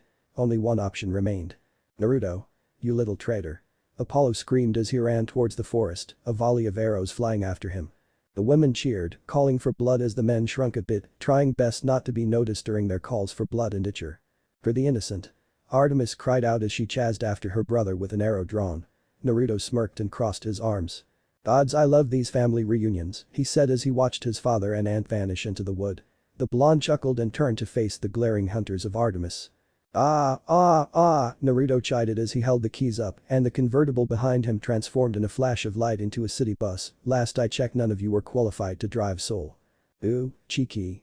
"I like that," Hermes said with a grin. The boy of the story was fun to watch and hear about. "Thou art very lucky, Uzumaki," Zo muttered as the hunters started to board the machine. Naruto hollowly grinned as his eyes inadvertently dropped to the ground. "So I'm told." The blonde trailed off when a flash of lightning drew his attention. Sighing, he turned to face Thalia, Percy, the Angelos siblings, Annabeth and Grover. The first was who he focused on, as the distant flash was made to get his attention. "I didn't forget about you, Thalia-chan," Naruto said warmly before finding a fist in his stomach like his father before him had not moments ago. "She only hits him because she likes him," Aphrodite commented with a giggle. Thalia rolled her eyes, sure the guy seemed okay, but no, she just didn't see it. The blonde grunted and backed away before his cloak's collar was grabbed and he was pulled down to look Thalia in the eyes. "You have a lot of explaining to do," the daughter of Zeus growled. "Seems someone has it for my guardian," Nico teased the hunter, who blushed and hid her slightly red face in her silver jacket. The others smirked in her direction, making the girl groan. Piper looked to her boyfriend with a teasing grin. "What do you think? Is he good enough for her?" "We'll have to wait and see," Jason said with a shrug. He raised his hand. "I'll read next, Hazel." "Thanks. Man, this is murder on the throat," Hazel said before taking a glass of water from Percy with a grateful nod. 0. Frank slouched in the bathroom. He had looked everywhere for the others, but came up with nothing. He sighed and sat on the toilet to do his business after a few minutes and turned to his side for some paper, only to find none. Nuo. Came a shout from the Argo 2. Jason picked up the book next and cleared his throat. There weren't many things Naruto Uzumaki Namikaze was afraid of. Really? Thought everyone as they listened intently. Hiding enemy shinobi that would kill him in a heartbeat. No. What? Exclaimed the demigods in surprise. Angering someone of high standing or power. He did that every waking moment of his life. Oh yeah, he got that from daddy, Hermes commented with a grin, and Artemis nodded in kind. It was, sadly, true. Hiding various creatures hell-bent on killing those he cared about. Never. Everyone nodded in agreement to that statement. Explaining to a very angry friend who happens to be a girl where he's been for the past 7 years. That poor soul, Leo said as he saluted. Percy and Jason both leaned back, saluting as well, before being smacked upside the head by their girlfriends. A little bit. Answers, whiskers, Thalia growled as she pulled the son of Apollo further down by his collar to her height, now. Oh, you have a little nickname for him, how adorable. The love goddess gushed with a smile. And so demanding. Worried that he's met another girl Thalia? Annabeth asked with a snicker. This was fun, in the daughter of Athena's opinion. The older girl had messed with her about Percy already, and payback was in order. The hunter groaned into her hands, trying to prevent her slightly red cheeks from being seen. In the back of his mind, Naruto heard a voice say, "Hey, wait a minute, isn't she the one that was turned into a tree?" A good argument, Hazel pointed out, getting a nod of agreement from her brother. The voice was promptly ignored, for the blonde demigod was well aware of what awaited him if he decided to counter with sarcasm. Years with 2 super strong women with short fuses had managed to break through even his skull. At least he's already trained, Aphrodite commented with a tiny giggle that was shared with her daughter. Then there's the fact he wasn't ready to tell his tale and he really wasn't sure how Thalia would react. Knowing his luck with girls' reactions to his explanations, it most likely wouldn't be pleasant. Girls? Thalia thought with a knitted brow before she went wide-eyed at even thinking about this guy like that. She was a hunter, darn it. Thalia-chan, I would, but the thing is, oh my gods, what is that? He shouted while pointing at something behind them. Everyone eagerly or worriedly wondered what was behind the group, leaning forward with curiosity written on their faces. As he anticipated, the demigods all turned and prepared for a fight with something that wasn't there. He grinned and turned to leave, running as fast as he could. The males thought of the sheer brilliance of that technique and thought of ways to employ it at later times. But for some reason he wasn't going anywhere. The women grinned at Thalia, who was smiling big time. That would have worked, Thalia said as she held tightly onto the hood of his cloak and making the blonde sweat bullets, if you didn't use it last time. Damn, Naruto muttered, Oyabun said I'd have more time. Oyabun? Percy repeated in confusion, what's that mean? Perce, we've been over this, Apollo lectured chidingly, getting an eye roll from said demigod. Thalia's eyes widened and she clenched her fist before driving it through the blonde's head. Before everyone's eyes, he combusted in a cloud of smoke. How'd he switch with a clone so fast? Leo wondered, it was like the guy just knew Thalia was going to go after him. The daughter of Zeus growled through clenched teeth as she glared at the blonde standing in the bus's doors. Come on, Thalia-chan, Naruto said with a smile, I'll explain everything after we get to the camp. Damn right you will, the raven-haired girl spat as she approached the bus, because if you don't, so help me. Naruto tuned her out. Hey. The daughter of Zeus shouted in anger, I was ranting at you. As she and the other campers from Camp Half-Blood boarded the bus, turning to the Angelos siblings with a small smile.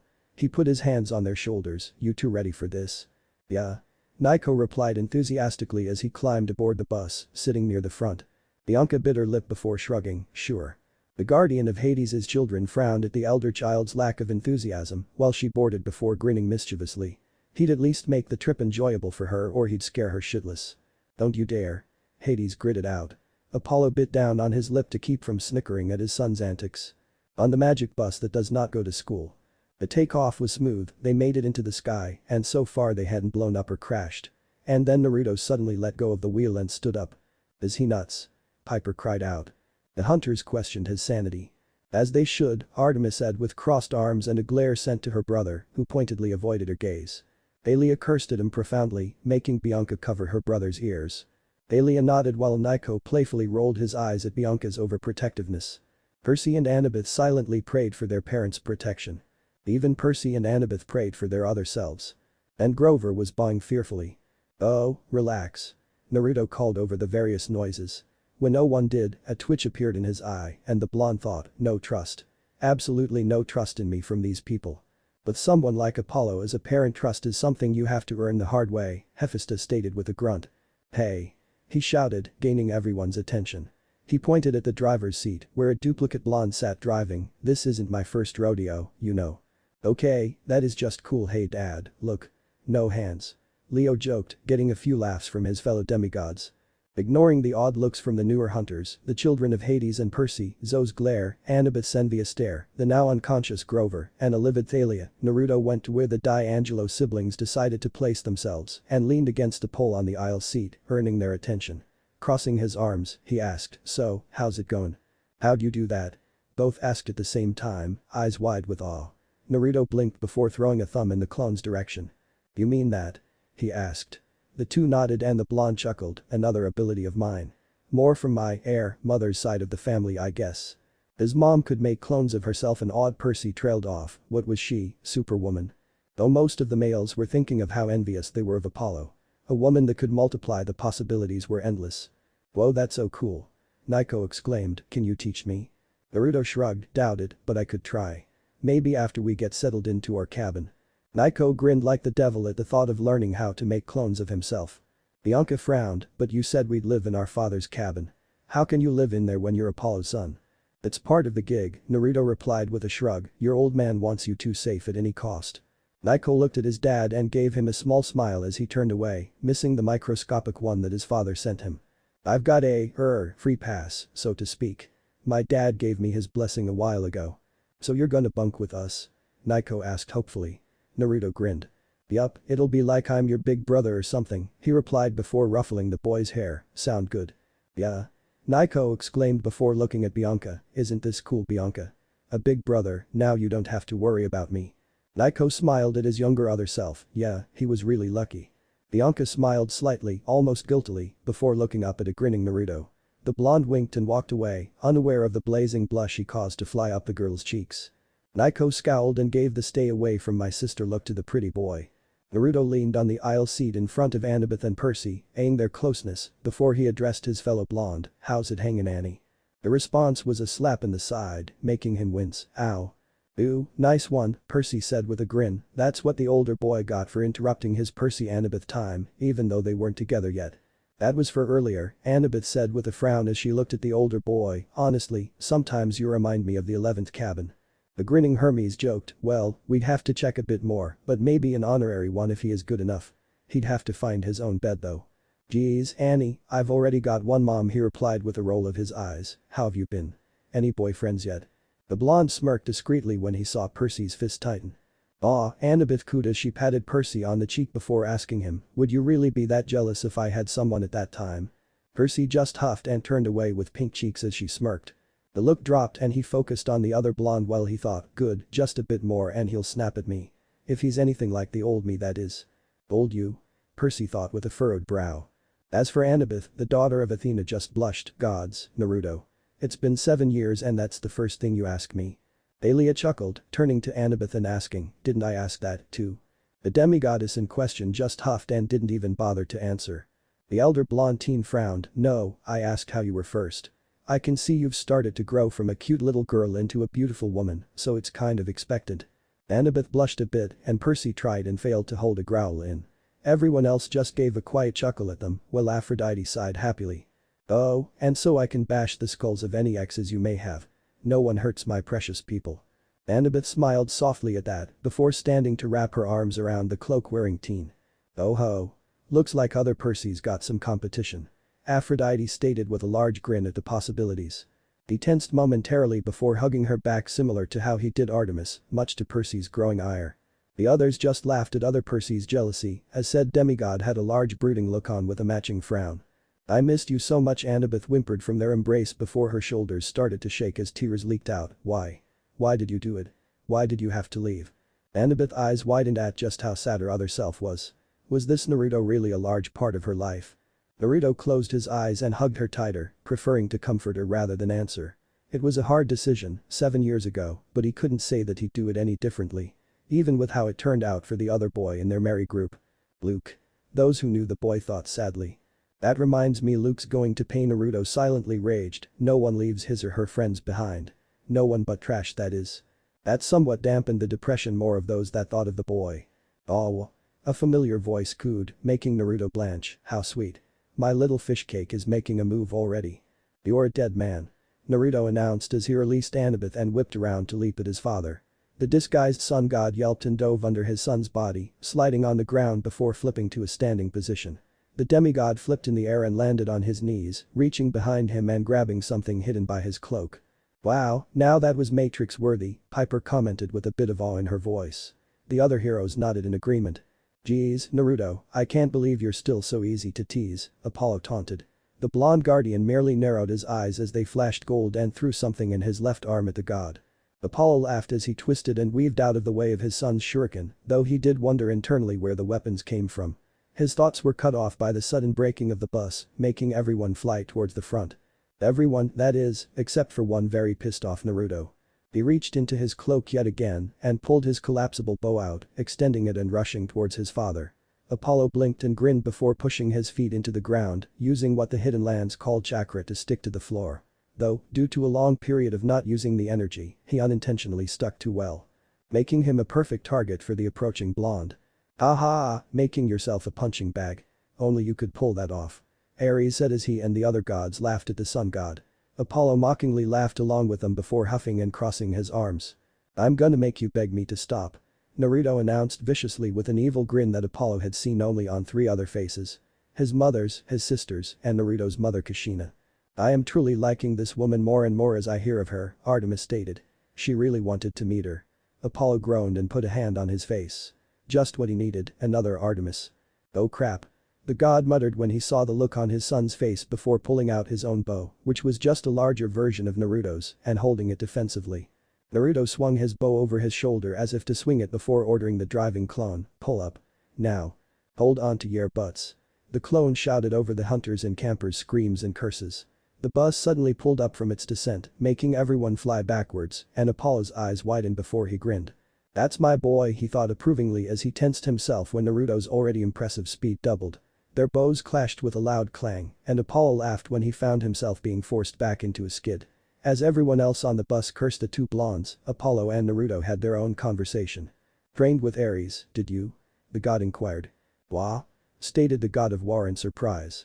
The blonde teen grinned, his appearance becoming fox-like. "You could say that," he replied cryptically. Apollo would have asked what he meant when Naruto lifted his foot and kicked him in the stomach, pushing himself back to land where the Angelos siblings were. Naruto twirled his bow before collapsing it and putting it away, looking at the 2 to his left with a grin. "To answer your questions on what you'll learn from me, something like that," he said to them, getting a pair of odd looks before Nico voiced his opinion on the matter. "That was awesome," the boy exclaimed, before looking at his still frozen sister. "Did you see that, Bianca? Did ya? This is gonna be so cool." Nico groaned as his cousins laughed at him. Gesturing to the screen, the son of Hades defended himself. "Come on. I was 10. And that was freaking cool." Bianca could only nod her head dumbly as she stared at the blonde that said he was their guardian. She quickly averted her gaze as she felt her cheeks heat up yet again. "Well, someone has a crush," Piper claimed, not that she could blame the girl. In his own way, the blonde was pretty cool and handsome. Luckily, the action was ignored by almost everyone. Apollo, still in the guise of Minato Namikaze, grinned, "Thank you Aphrodite, you've just made Naruto's life that much more interesting for me." "No problem," the love goddess chirped as Apollo grinned at her. Naruto, who was ignorant of his spot as his father's newest favorite source of entertainment, approached his steering clone and suddenly backhanded it over the head. The clone vanished in a large plume of smoke and the blonde went to sit down when Apollo appeared in the seat, his feet on the wheel and his arms crossed behind his head. "I got it from here, Naruto," the god said before waving his son off with a dismissive hand motion, "Go flirt with Thalia or something."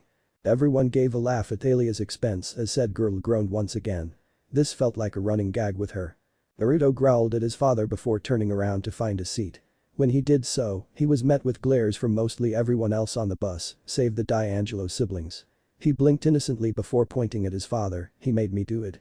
"It's what I say every time," Hermes quipped with a smile, getting a glare from his sunny brother. "Boy. I didn't make you do squat." Apollo called from the front, "Now sit down, shut up, or I'll tell the old man how you were the one that sent him the squeaky toy."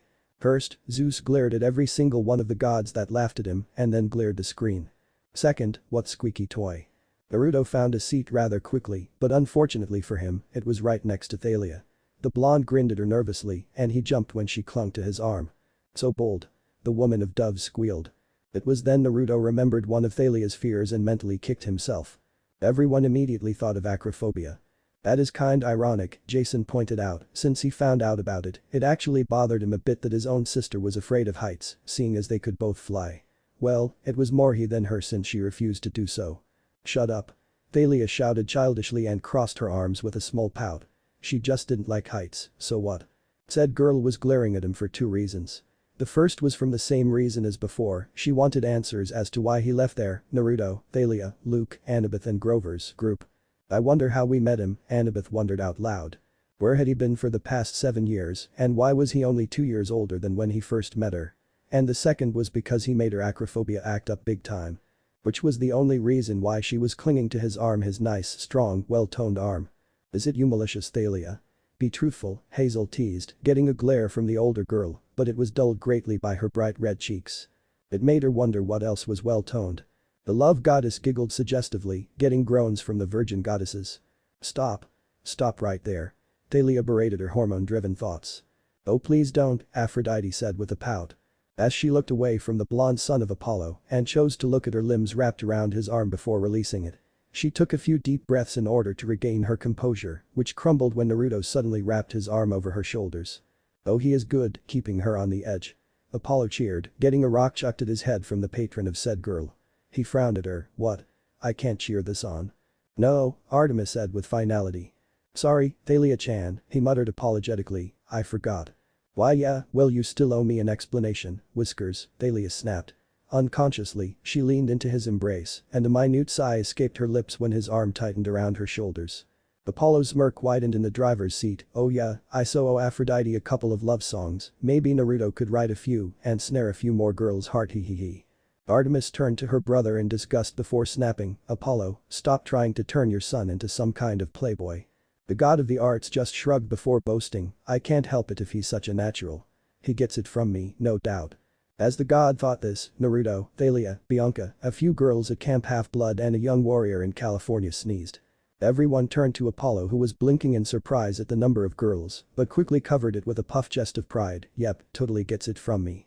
Back on Olympus, Aphrodite grinned as she looked at a picture of her half-brother's son, the one chosen by Hades to be his children's guardian.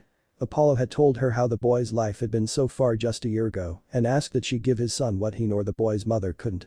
Love. Needless to say, after a wrenching sob, Aphrodite agreed. Everything's falling into place, the goddess of love thought with a smirk. Apollo landed Seoul and had everyone disembark, but kept Naruto behind. The blonde stared up at his father curiously as he was given a serious look that wasn't often found on Apollo's face. An imposter? Hermes claimed loudly as he pointed at the picture, getting nods from everyone. Apollo just hung his head. He could be serious, really. It was just so boring. What did you want, Dad? Naruto asked. Apollo bit his lip before sighing and speaking, it's just I've given you a lot more attention than your brothers and sisters. Naruto held a hand up, relax, Dad. I can't promise I won't say anything, because without a doubt Sagi will let something slip. Yeah Percy, you and your big mouth, Naiko complained to said Sagi. Percy just growled at his cousin and looked like he wanted to pound on him, and he was not Sagi. Stupid pretty boy. But I can promise I won't think myself better than them. They're family. Esha smiled brightly at that. If only the rest of her family could think like that. Sadly she didn't hold her breath, it was wishful thinking though. The god of the sun chuckled and ruffled his son's hair, getting a groan from the boy as the bus changed back into a convertible behind them. You're a good kid, Naruto. Must be from mom, the blonde replied with a smirk before walking towards the camp's entrance. Wait, Apollo called, before tossing his son a wrapped object, give this to Chiron. Naruto nodded after he caught the object and turned back to the camp. He lifted his hand up without looking back, see you around ya. Hey. Apollo shouted in annoyance. Little brat Apollo chuckled out before hopping into Seoul and manifesting some sunglasses. Naruto pulled his hood up as he entered the camp before flashing to Bianca and Naiko's side right into someone's office. The gathered demigods, Percy, Annabeth, the D'Angelo kids and Thalia jumped while a wheelchair-bound man with long hair and a beard moved backwards in shock and a man holding a Coke dropped his can. I see sitting around like a lump has dulled your swordplay, D. Ares jeered at the Diet Coke god after a snort. Said god just scowled at the warmonger, his face purpling slightly. The latter scowled and snapped his fingers, making another Coke can appear in his hand before glaring at the hooded newcomer. And who are you? He asked, taking notice of Percy's tensing. The hooded teen pulled his hood down, his gold blue eyes shining with confidence. He stood defensively behind the two dark-haired demigods. Naruto Uzumaki Namikaze, the blonde repeated, making the man drop his coke again as he stepped back, son of Apollo and Kushina Uzumaki, guardian of Hades' children, and according to the rules of this camp, the new counselor of Cabin 13. It's you. The disguised Dionysia stuttered out as he pointed at the boy with a shaking finger. He who walks in shadows, born from light, will raise his arms and lead the fight. The god of wine will cower in fear, as this means his time grows near. Dionysius frowned, what in Olympus's name was that about? Naruto blinked in confusion, what? Stay away from me.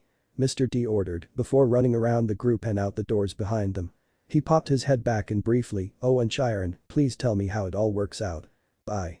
The gathered demigods blinked before turning back to an equally stunned Chiron, well, let's be off then, I guess. If I may, Naruto interjected before the group could leave, Chiron, the teacher of heroes, I was asked by my father to give you this. Suck up. Leo sang. Well, at least he knows to talk the talk, Piper interjected to the Latino boy. Tossing the disguised centaur the package he was given, Chiron caught it in his hands, carefully unwrapping it before giving off a chuckle. Percy and Annabeth tilted their heads in confusion when they saw what it was. An iPod. The son of Poseidon questioned when he saw the familiar small machine in the counselor's hands. Chiron shook his head in amazement.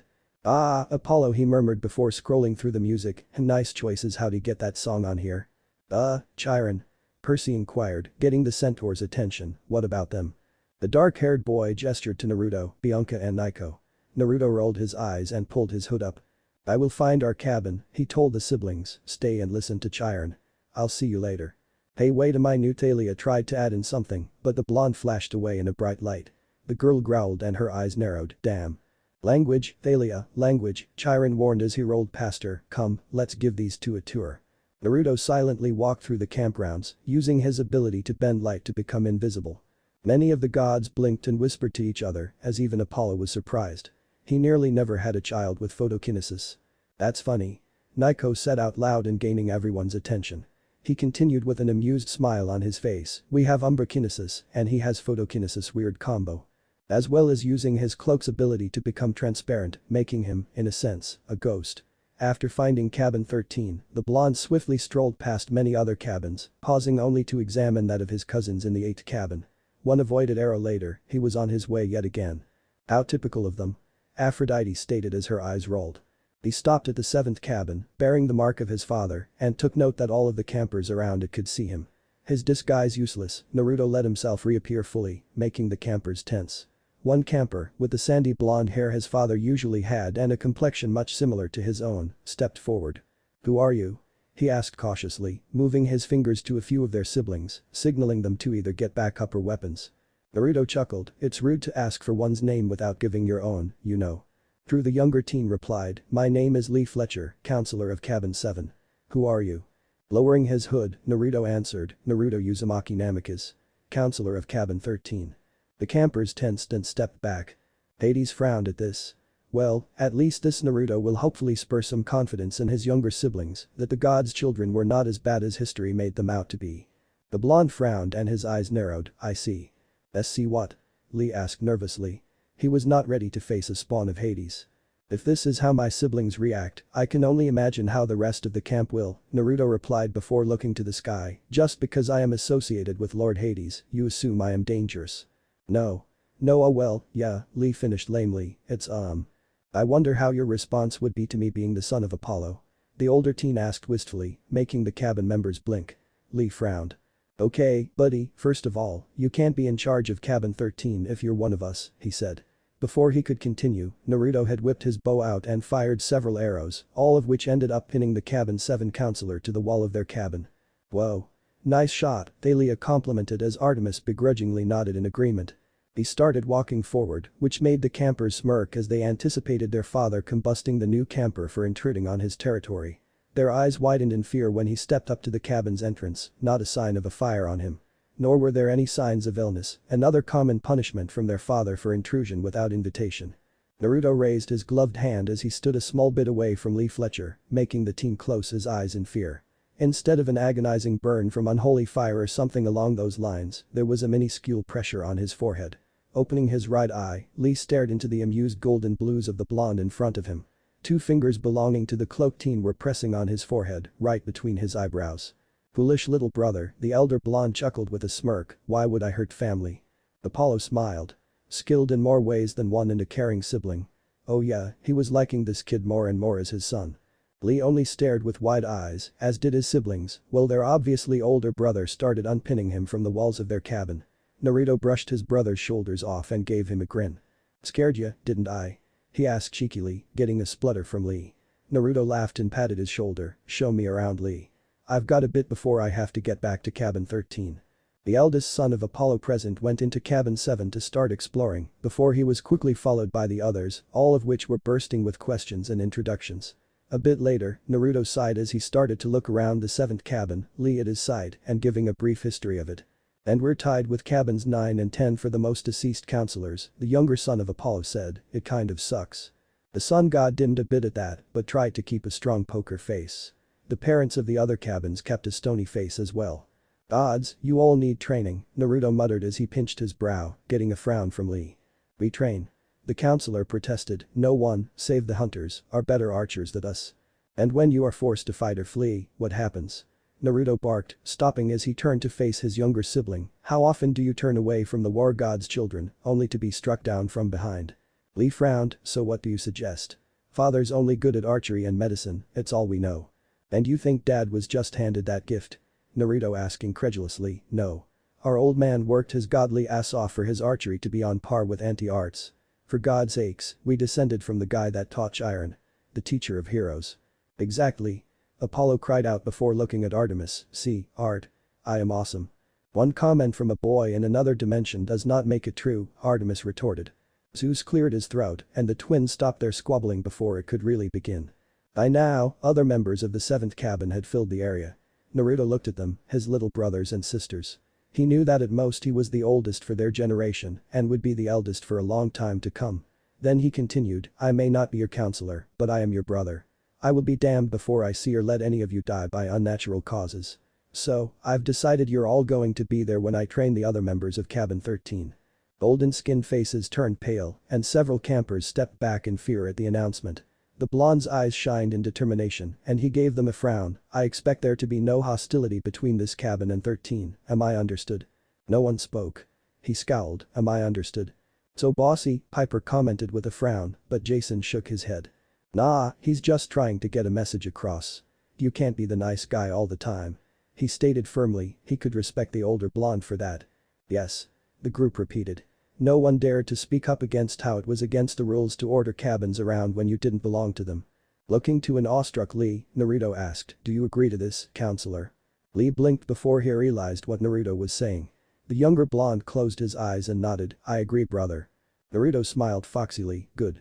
We meet at the arena at 7. Need a montage, Apollo started to sing quietly with a bob of his head. Naruto left his brothers and sisters minutes after his declaration of their training. Many were scared, others soon became excited, and even more were curious. That evening, Chiron called for an assembly. Pampers, the centaur said, his disguise dropped, we have 3 new members. All of which have been claimed. The 11th cabin sighed in relief. Things were getting too crowded for them. Hermes frowned, but smiled slightly at how the problem was fixed, now all thanks to his boy and Percy. The sun seemed to pause in its descent beyond the mountains as Bianca, Nico and Naruto took the stage. The younger two were now wearing the orange shirt of the camp, black jeans and tennis shoes. Bianca's hat was removed and her hair was pulled back into a loose braid courtesy of Annabeth. She always looked better like that, Nico said with a soft smile. His sister was where she belonged. In his mind, he really couldn't wait to see what this story brings to both her and himself. Naruto had removed his cloak and as he stepped on stage, he was eyed hungrily by the campers of cabin 10. Of course they would do that, Artemis said with a no-dut tone as her eyes rolled. An orange muscle shirt that contrasted with his golden skin tone hid a well-defined torso, faded carpenter jeans with 2 holsters taped to either thigh, and combat sandals on his feet.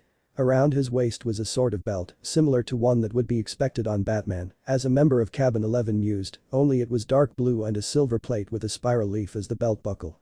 Well Thalia, tell us. Is he dashing? Piper asked with a gleam in her eye, making her mother proud. Thalia readily ignored her, but maybe, the guy was okay looking. Maybe. Chiron noticed with subtle amusement as he glanced over the group that Thalia was sending glares to cabin 10. Bianca and Nico di Angelo, Chiron announced. The two stepped forward and instantly a yellow-green flame appeared above either of their heads, forming the Helm of Darkness, symbol of Hades. Campers burst into chatter, only silencing when Chiron whinnied loudly. He turned to kneel, "All hail Bianca di Angelo, and all hail Nico di Angelo, children of Hades." Nico smiled at the official claiming, now that looked like something. Reluctantly, the other campers knelt and bowed their heads. Naruto had knelt as well, a small smile on his face as he glanced at the two. Bianca looked like she wanted the ground to open up beneath her, while Nico grinned and bowed back, more like one would after an impressive actor feat.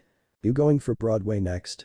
Hazel asked teasingly after a giggle, getting a playful shove from her brother. "Maybe I will," jokingly answered the Ghost King.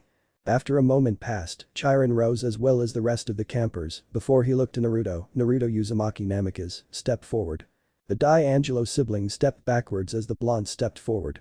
Naruto took a deep breath before looking up as the symbol of his father appeared above him, the golden laurel wreath. A small smile crossed his face before he pulled his bow out and knelt to the ground with his head dipped. More murmurs filled the crowd before they suddenly silenced. The image above him suddenly was filled with a smaller Helm of Darkness. The crowd gasped again while Chiron spoke, "All hail Naruto Uzumaki Namikaze, son of Apollo, guardian of Hades' children and the counselor of Cabin 13. Darn, I wanted to set curfew," Nico whined a bit as he leaned back. "But wouldn't Bianca be the counselor?" Hazel pointed out as Jason put the book down and cleared his throat a bit and took some water that Piper gave him. Nico crossed his arms with a pout at that sad fact. "So, you like him?" Piper asked her boyfriend as he finished his drink. Jason was quiet for a beat before hesitantly speaking, "He seems okay so far." "Who's next?" asked Apollo with an eager grin on his face. "Any volunteers?" "I guess I'll do it," Leo sighed sarcastically. He honestly didn't mind, this was getting interesting. 0. Frank paced around the Argo 2 in a panic. "Okay, bathroom issue aside, there has to be a reason they're gone, think." He cried out in furious thought. He paced a bit more before he leaned on the railing of the ship and hit a button with his foot. "Wah," he said as he was suddenly sprung into the air by a springboard panel on the deck. "Leo," was his cry as he fell into the water below. Leo cleared his voice as he picked up the book. "Now, there once was a man from Nantucket." "Leo?" the demigods complained. The boy just smiled, sorry. Anyway." Naruto stood up after Chiron's announcement, collapsing his bow and tucking it away. The symbol above him faded away and he smiled softly yet again. He was proud of his heritage and status. It wasn't every day one was the son of the sun god and in the employ of the Lord of Death. "Not ever if I recall correctly," Hades commented with intrigue. "What does that mean?" A boy that was tall and broad-shouldered asked as he stepped forward from his place standing next to the other Ares' campers. "How can he be a member of Cabin 7 if he's Cabin 13's counselor?" "Nephew, that's how," Naruto replied with a smirk, electing a few snickers from other campers. The demigod snickered at the response. He'd been waiting for a good time to use that comeback, and ironically, it was from one of the children of the god that taught him it. Ares' brow furrowed in confusion. Though he did censor himself for Nico's sake. Not that it lessened the glares from Bianca and Chiron. "As they should," Hestia commented with a frown, so much foul language thus far in this story. The teen's nostrils flared and his angry green eyes narrowed. "You wanna go, Blondie?" "Ooh," the teen said in anticipation. The gods looked indifferent but were silently cheering for a fight. "Nah, I went to the bathroom already," he replied with a shrug. "Nice one." Nico snickered out. This guy always seemed to have a witty comeback. Before turning to Chiron, ignoring the boy's heated glare and asking, "So where's the food?" Chiron blinked and gestured to the dining pavilion that overlooked the sea. Naruto grinned and looked at the two Angelo children. "You two hungry?" "Yeah." Nico replied, getting a hearty chuckle from the blonde as he walked towards them. Naruto glanced at a still nervous Bianca and put a hand on her shoulder. "You okay, Bianca?" the blonde demigod asked, concerned for his charge.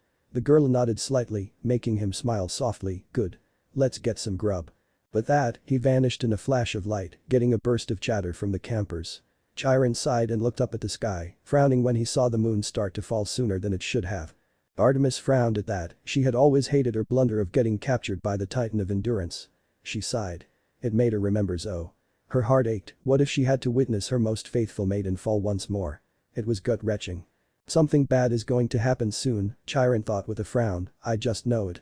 Naruto, Nico and Bianca arrived at the pavilion near some space by cabin 12, which suddenly exploded into green flames as a black gothic table rose from the ground. The counselor of cabin 13 sighed and rubbed his head. "Lord Hades, subtlety is not your forte. Please, he could give dear little brother here a run for Theatrix." Poseidon's comment was met with the glares of his brothers, but he just smirked at them in amusement. Oh, Naiko moaned out as he held his stomach, I don't feel so good. The blonde demigod put a hand on the younger boy's back and rubbed it apologetically, sorry Naiko.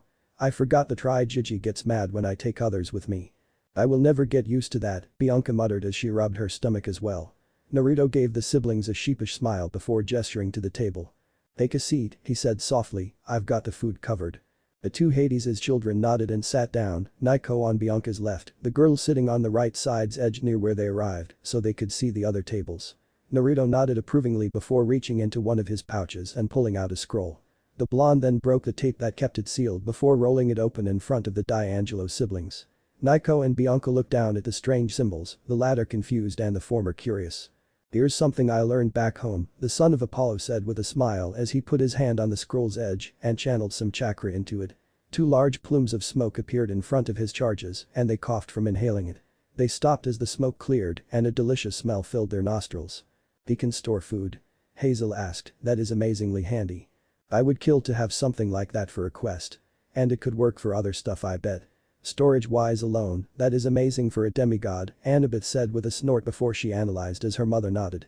But the wisdom goddess was wondering how it was done. Naiko and Bianca gaped as two steaming bowls of noodles sat in front of them. Naruto chuckled at their shock and awe, earning their attention. The blonde demigod sat down opposite of them. Well? He asked, go on and eat up. But where? How? That's so awesome. Naruto smiled at the Angelo siblings' varying responses, I'll explain it later. Just eat. The others are gonna show up soon and I have a feeling that. Hey Blondie. Naruto sighed and turned to face the same guy he rudely replied to earlier. Behind him were several muscled boys, all just as tall as the one in front of them. They all shared masculine facial structures, broad shoulders and impressively large physiques. Golden blue eyes looked up at glaring green and the teen sneered, you don't look so tough up close. The gods scooted to the edge of their thrones, eager to see the before-fight smack talk. The goddesses shook their heads in distaste. The same could be said for you, Naruto replied with a frown as he stood from his seat, nearly matching the boy's height, I can guess you want to fight. Wow, what a surprising notion, I do wonder how he figured that out, Athena spoke with a deadpan sarcastic tone. Honestly, her war brother's children were so predictable. A gleam appeared in the boy's eyes as he smirked, yeah. You could say that. Then it can wait until tomorrow, Naruto dismissed casually, sitting back down. Ah, brushed off like he was nothing. Apollo jeered as Ares growled at him. Before the camper could retort, the blonde continued with a smug, or would you like to lose in private so your pride isn't hurt, child of Ares? Ooh-oh. The demigod said in a group, this was always the best stuff when it happened to others than themselves. The teen and his brothers scowled, fine. Tomorrow. We'll spread the word so your siblings can patch you back together when I'm done with you. All you had to say was that you wanted an audience, the blonde commented as the boy walked away, his brothers following behind him. His smirk fell and he looked at the two kids, you're going to watch me fight him. The two nodded and went back to their meal. Naruto smiled at that and tapped the goblet in front of his seat, sake. I don't think he knows the rule for the goblets, Annabeth giggled out, getting a few laughs from the other kids. The cup filled up with clear liquid and Naruto grabbed it, taking a small sip. He coughed it up a second later, the hell? Sprite. I said sake. How the hell am I supposed to get a buzz from Sprite? Ha. Know my plight, mortal. Dionysus cheered with a victorious tone. What's a buzz? Naiko asked, tilting his head as he looked up from his noodles. I was 10. Naiko growled before he pouted like he was a 10-year-old. Sadly, that just made everyone laugh a bit harder. Bianca frowned at Naruto disapprovingly. The blonde guardian stared at the boy for a few moments before looking at the ground to his right. With a mild glare, Naruto muttered, Lord Hades, you are evil. Of course I am, Hades said with a smile. In the underworld, the god in question stopped mid-conversation with his wife before grinning. Not one of his usual I'm so evil and brilliant grins, but as something I arranged is going according to plan grin. Ah, that is one of my favorites, the rich god said in appreciation. Shaking himself from his stupor, the death god smiled at his confused wife and said, Naruto just found out something I hid in our agreement pertaining to one of his unsavory habits. After dinner, the rest of the evening was a total bust. Well, that was partially because as soon as he got back to cabin 13, the teen in question picked a corner, curled up in the fetal position, and sobbed. Hard. Seems you have a bit of drinker for a son, Apollo, the god of wine commented on. Apollo shrugged, so his kid drank a bit, so what? He was drinking plenty at his age. While Bianca gaped at the scene, Naiko tried to cheer his new brother up, but when he asked if Naruto wanted a drink, the sobs renewed. "Wow, Nico, way to pound that nail in," Thalia commented at how a little boy brought a man to tears without even trying. Nico shrugged, "It's a gift." Eventually, translation. 2 hours later, the two siblings managed to get their guardian into his bed, where he promptly conked out from sheer emotional exhaustion. They then retreated to their own rooms for the night. The first thing the blonde guardian realized as his father intentionally woke him with the light of the sun was that his class started in an hour and a half and his fight would be in 30 minutes. Naruto groaned and rolled out of his bed, reaching up and behind him to pull his shirt off. He scowled at the article of clothing. "That is the last time I go to bed sobbing over not being able to get drunk," thought the demigod before standing and going to his closet. "And I wish I had that resolve," the god of madness bemoaned. With a small smirk, he threw the doors open and grabbed a small leather box with a golden laurel crown on it. "Time to put someone in their place," Naruto said as he opened the box and pulled out the object that rested within, "ready to fight at my side again, Caillou." Mark Andrews was certain this new guy would be creamed if his half-sister, Clarice, was here, but she wasn't, so he would have to step up. He was ready for the fight, having arrived in his bronzed armor with a Spartan-based helmet atop his head. On his left arm was the large 3-foot-wide circular shield with the Olympian symbol on it, and in his right hand was a sword with a 2-foot-long blade. Currently, Mark was impatiently stabbing at a straw dummy, his brethren from Ares' cabin watching intently. The green-eyed Ares child turned to face the members of Apollo's cabin, who woke at every dawn on the dot, before sneering, "Well, where is he?" "He'll be here," Lee replied in confidence, glancing up at the filling arena seats. His attention went to the entrance when two certain black-haired siblings walked in. Bianca shyly approached Lee and, after convincing the taller boy to lean over, whispered in his ear, "Naruto is on his way, he said he needed to do something first." The counselor of cabin 7 nodded and righted himself before telling his cabin mates to go find seats in the audience. Most did, taking the seats near Aphrodite's girls, attempting to get their attention. "Play on, littler players, play on," cheered the father. "Apollo," Artemis chastised with a frown. "What?" was the innocent reply. Lee sighed and rubbed his forehead. Their father's corruption ran strong in some of his siblings. Hopefully, not in Naruto. "Let us hope, nephew," the goddess of the moon agreed. "Hey. Where is he?" Mark cried out, his blood already pumping. "What, did Goldilocks wimp out or something?" "And we are reminded that witty banter is not a child of Ares thing," Percy commented with a smirk. "I mean really, he was called Prissy. Lame." "Take that back," Nico demanded, being held in place by his sister. "Naruto's gonna wipe the floor with you." "Nico, shut up," Bianca hissed. Her brother paid her no heed. "No way, Naruto's not a coward," the boy replied with a frown. "He can't make fun of Naruto behind his back, I won't let him." "Aw, whittle Nico likes his new big brother," Thalia teased in a baby voice, getting Nico to blush in embarrassment. "Well, isn't that nice of you," a voice behind the two Angelos siblings said. They turned to look up at their counselor, and their jaws dropped. Dressed in a golden armor, Naruto definitely looked like a chosen warrior of Apollo. Around his head was a black cloth, keeping his spiky locks out of his face. The chest plate he wore looked strange, not unlike a bulletproof vest, as it rested over a tight navy blue sleeveless undershirt.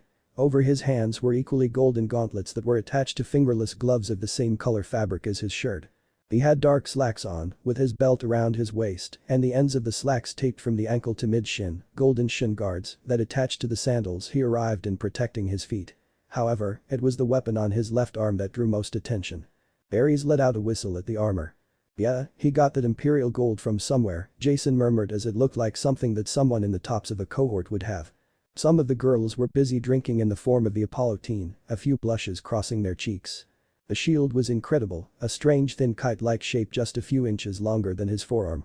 The crimson painted on it looked it was covered by actual blood, and the frightening visage of a fox's face engraved in gold did little to minimize the fear factor. A 5-inch leather handle with a ruby at the end was seen protruding from the shield over his hand. Only two people knew what the weapon was outside of the Ares' and Artemis' cabins. And those two were Mr. D and Chiron, both staring in shock. Percy, seated near Annabeth, Grover, Thalia and Chiron, saw his teacher's face. "Hey, Chiron, you okay?" the dark-haired boy asked, earning the other's attention. The wheelchair-disguised man had a slack jaw and slowly responded, though it was more of an odd proclamation than a response.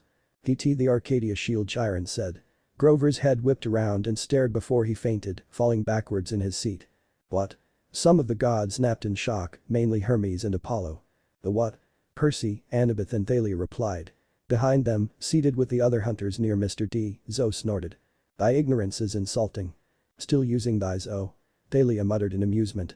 The lieutenant of Artemis's hunters sneered at the three. The Arcadia shield is the shield of Pan, god of the wild. Seriously? Percy asked, how'd he meet Pan? Pan. Percy replied in shock as he turned to face her, how'd he meet Pan? A few laughed at that. Wow, how accurate from your other self, seaweed brain, the child of wisdom giggled, getting red cheeks from her boyfriend.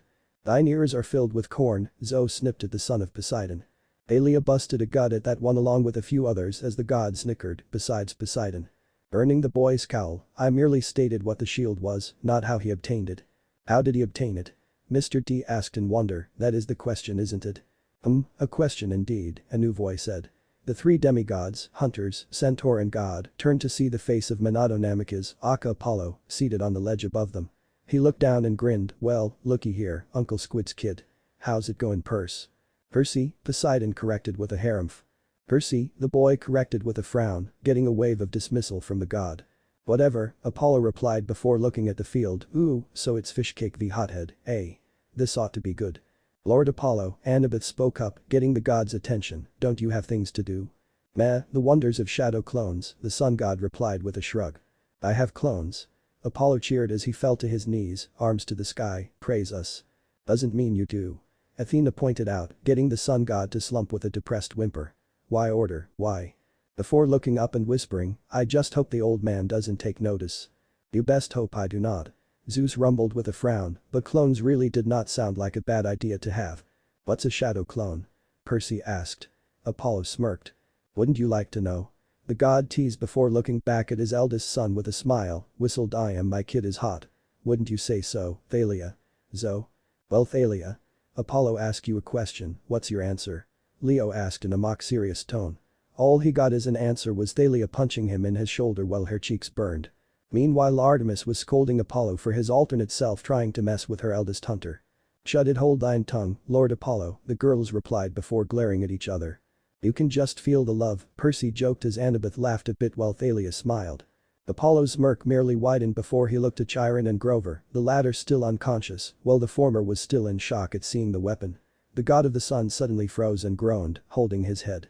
His clone had been found out. Ah, crap. He muttered before looking at his brother, hey, D, would you record this for me? I'd leave a shadow clone behind, but I know they freak you out. Humph, what's in it for me? Mr. D asked with a frown. Yes. I don't do things for free, said God stated as his arms crossed. Apollo cupped his chin before snapping his fingers. A week supply of my best healing ales, if you know what I mean, the god said with a waggle of his brow. The head counselor mused this before nodding. Zeus growled at Apollo abetting his once half-blood son with alcohol. Mr. D turned to Apollo, you think you circa. No he cannot, Zeus cut him off with a stern glare, making D pout. Alright, I'll do it. I expect payment after this though, Mr. D warned. Apollo held his arms out innocently. Hermes snorted, yeah, and I don't rob people. It's me you're talking about D, come on, man, where's the faith? Upon the blank stare, Apollo frowned, you're just as bad as little sis. Arrows being drawn hit his ears, and the god of the sun smiled cheekily at the hunters, oh come on, can't a guy have fun? Their collective response was a flat no. Artemis was all smiles. Apollo left in a brief glow shortly afterwards, in an effort to avoid being made into his sister's hunter's next target. Mr. D sighed at that before snapping his fingers and making a video camera appear. As the god of parties he had access to most recording machines to catch hilarious, or embarrassing, footage with his elder brother Hephaestus's blessing. The god then stood and said in a bored tone, will all non-combatants please leave the arena? Naruto nodded at Lee as he started to lead the Angelos siblings out of the arena, while Mark glared at the blonde newcomer. As soon as they were alone, Mr. D continued with, then start the fight. The comic turned into a movie. Yes, live action. Ares said in a pumped voice. Mar banged his fist on his shield, giving an intimidating war cry. Naruto sighed and scratched his right cheek with his free hand, look at me, I'm shaking in my sandals. Bring it on, hothead. GRR, die.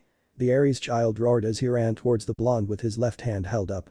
Naruto shook his head and brought his own left arm forward so that the shield was horizontally in front of him. Blue eyes closed as the son of Ares approached. He took a minute breath before his right hand grasped the handle that protruded from his shield. Roar for me, Naruto thought to the hidden blade as he unsheathed it right when Mark brought his blade down. Naruto parried the downward slash with his own upward one and drove his left fist into his opponent's gut.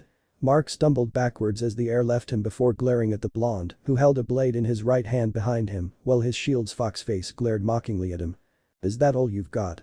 Naruto asked his opponent, getting another snarl from the son of the war god. Mark brought his own shield up and charged, preparing to barrel into the blonde's defense and send him rolling. However, Naruto did the one thing he never thought an opponent would do. He took a step to the right, out of his path. "Olé!" Leo shouted with a snicker. Mark growled and skid to a stop well past the blonde, their distance being equivalent to that from when they started. "Too scared to face me head on, sunshine?" spat the current counselor of Ares' cabin. Naruto frowned. "That's the best you've got? Sunshine, really?" he asked Mark, how original. "Leave it to the brainless to spawn more brainless ones. Really? They cannot even give any banter?" Athena asked, getting a grumpy Ares who refused to answer her. "You dare mock me?" "Nah, I leave that to you, you do better at embarrassing yourself than I ever could," Naruto replied with a smirk.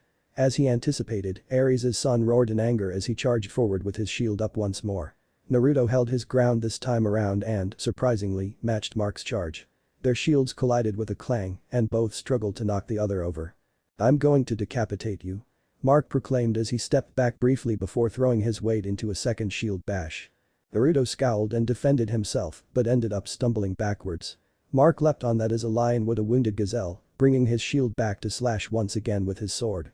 As he turned to avoid the strike, Naruto hissed as the blade grazed his exposed bicep, leaving a faint cut in its wake. He jumped away to avoid the following backhand with Mark's shield. "First blood is mine, newbie," Mark arrogantly proclaimed with a smirk as he faced his opponent. "Yes," Ares said with a pump of his fist while Apollo booed.